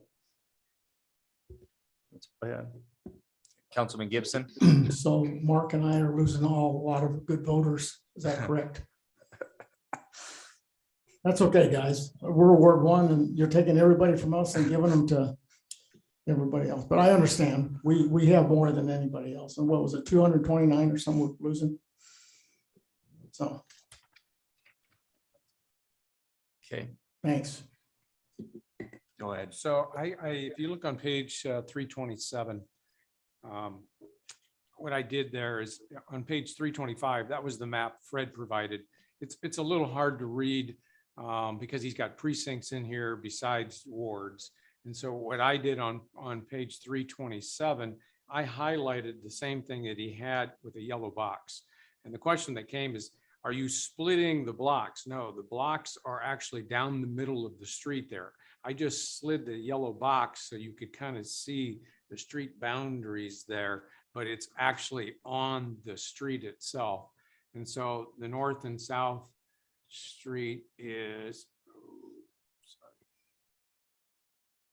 Union. So it goes 3 blocks east of Union to Platt Street. And then it starts, you can see it starts on 16th on the north boundary and goes down to, oh, it's a jog there. I'm not sure which street that is. 10th, I think that's 10th Street, I believe. That's the area. And there was what, 234, 200 and something in that area that moved to the west from 1B, and that's precinct, but from Ward 1 to Ward 2.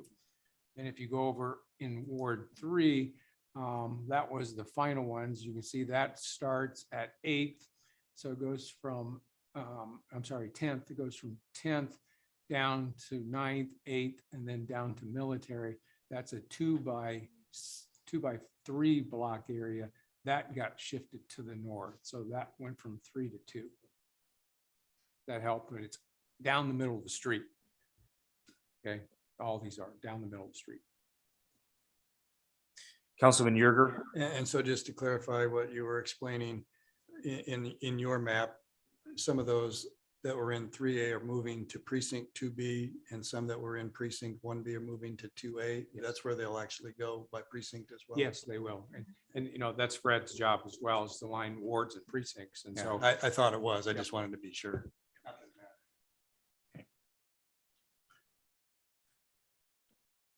Okay, are there any questions for the committee on this in regards to the redistricting? Councilman Jensen? No, I just want to thank you for the work you did and thank you for keeping me in my ward. You missed me by two houses.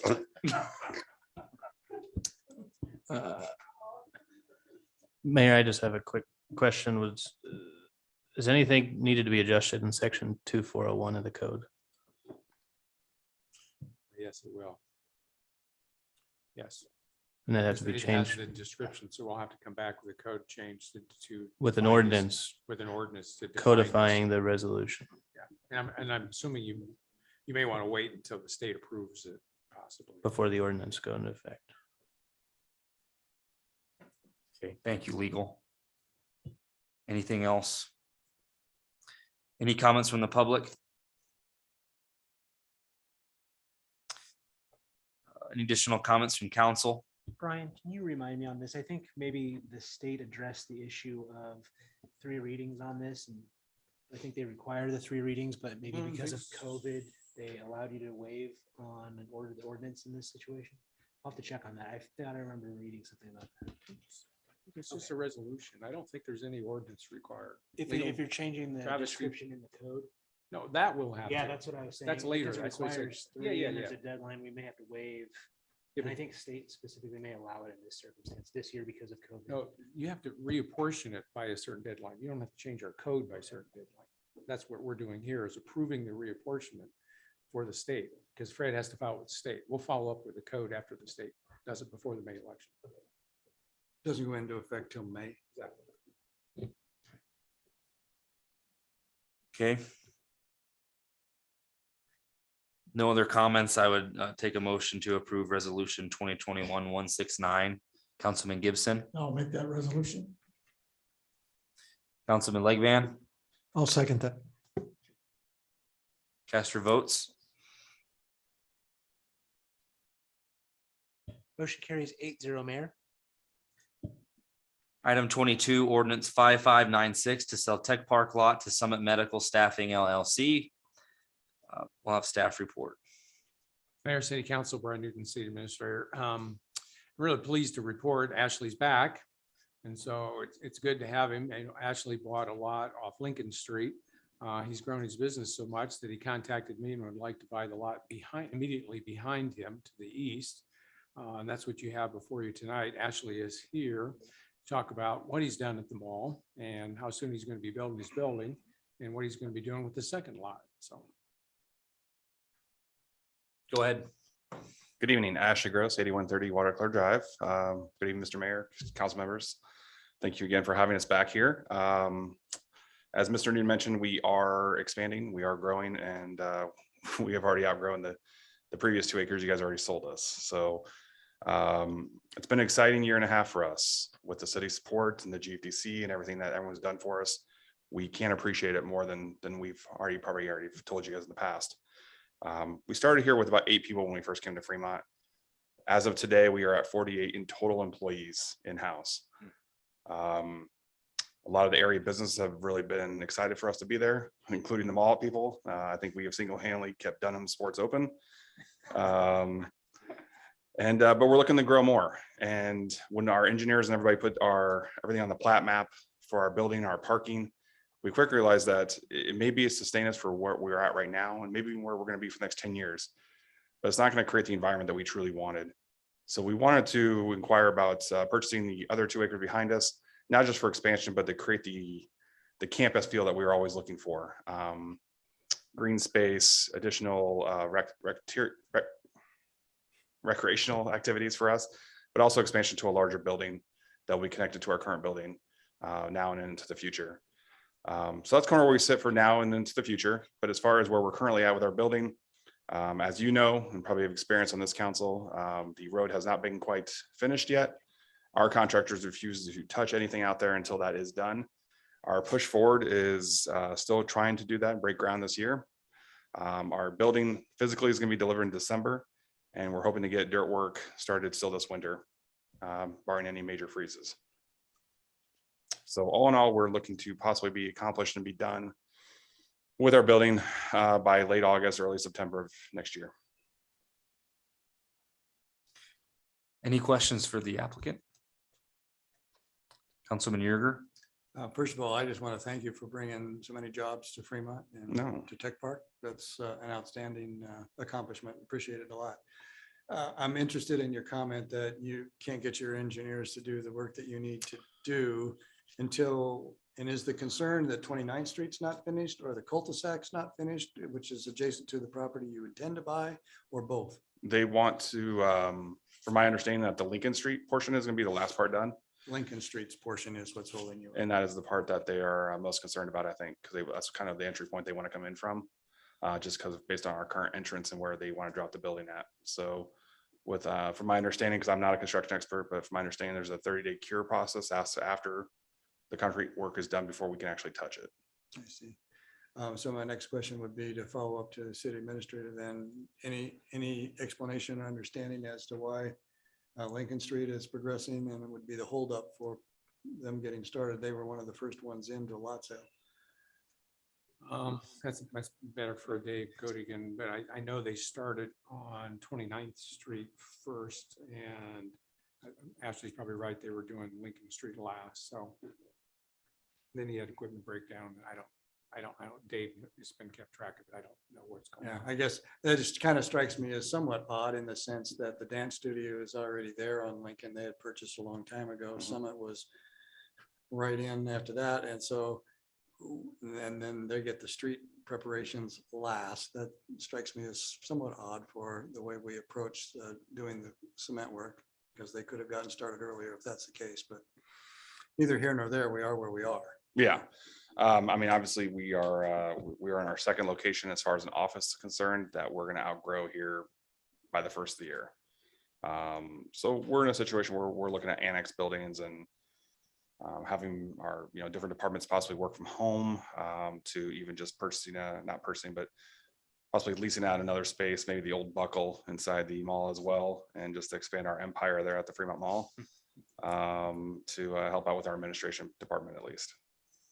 Don't get too comfortable on them. We're not trying to. I mean, we enjoy our mall walks and Chinese, but end of the day, we want our own space.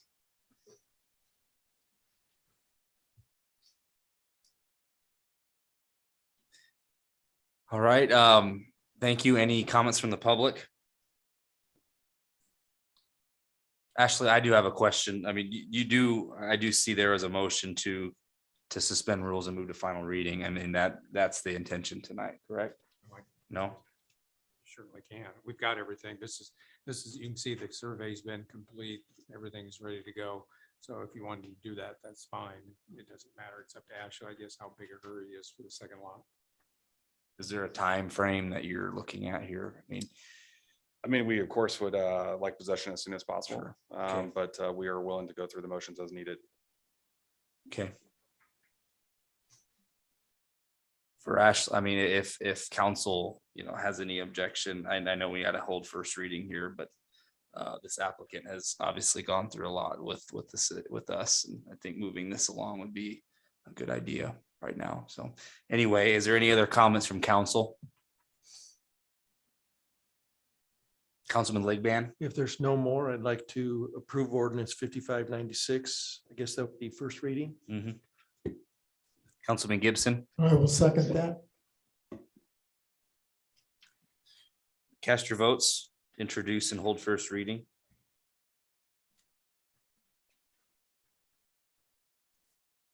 The motion carries 8-0, Mayor. Sarah, would there be a motion to, oops, thank you. We'll have first reading. An ordinance pertaining to the sale and conveyance of real estate owned by the city of Fremont, Nebraska to Summit Medical Staffing, Fremont LLC, pursuant to Nebraska law on first reading. Councilman Jensen, I'll make the motion to suspend the rules and hold third and final reading in ordinance 5096. Councilman Sukram, I'll second. cast your votes.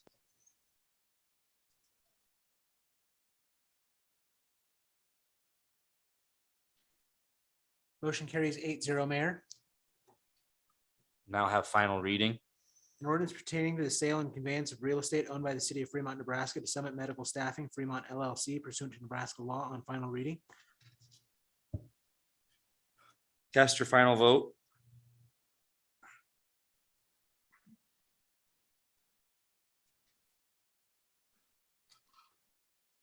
Mayor, the ordinance is approved 8-0.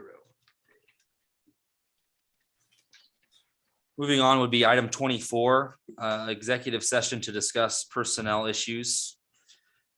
Is there Councilman Gibson? I move to go into executive session for the purpose of discussing personal matters and for further reason that executive session is necessary for the protection of the public interest.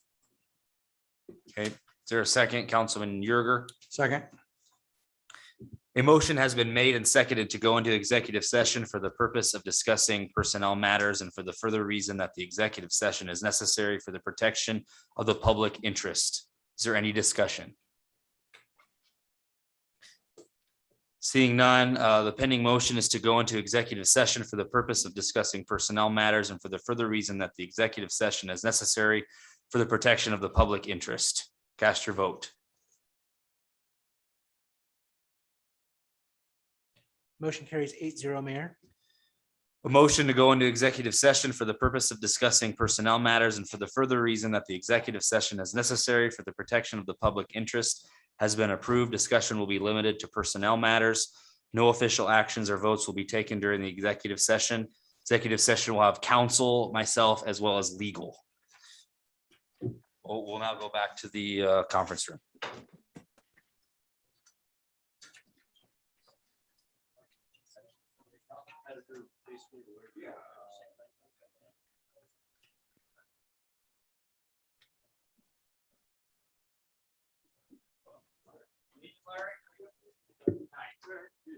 Thanks, Ashley. Appreciate it. Gotcha. Good. Not much demand for that.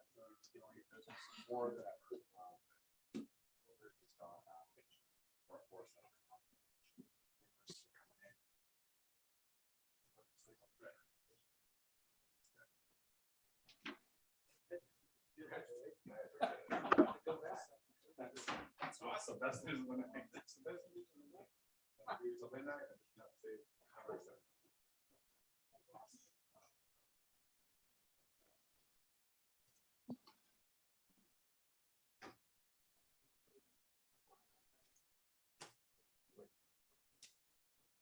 I had a question.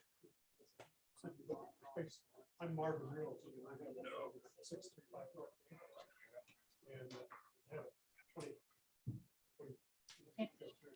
Mason community room. Yeah. And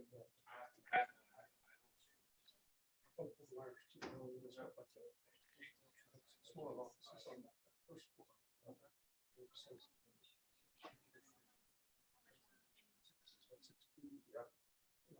I do. What I do is 100% anything you smooth or break or whatever. Negotiate the rent.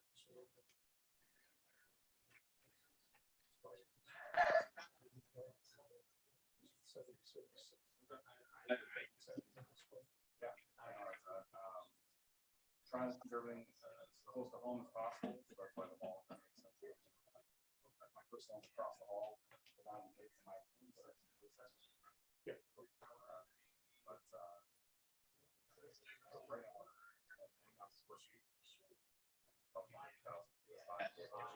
Well, my building is 18,000 square feet. I got only about 8.3% rent because everything.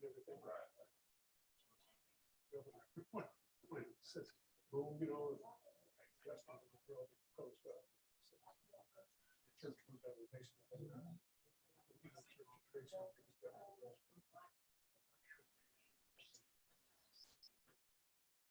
I read it. Oh, yeah. Yeah. Yeah, no, we started through but thanks for you. Thank you so much for that.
Okay, take a motion to come out of executive session.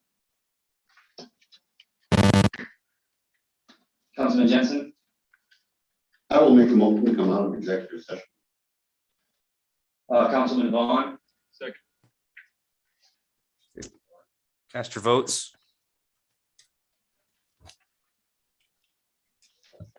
Motion carries 8-0, Mayor. Item 25, move to acknowledge and accept notice to retire of Brian Newton. Councilman Yerger. Yes, I'd like to make a motion to acknowledge and accept the city administrator's resignation and his letter of noticing the city of his intention to retire.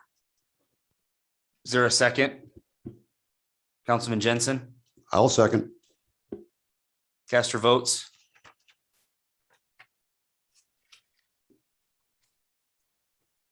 Motion carries 8-0, Mayor. Take a motion to adjourn. Councilman Gibson, So moved. Councilman Sukram, I'll second. cast your votes. Motion carries 8-0, Mayor. We are adjourned. Good night, everyone.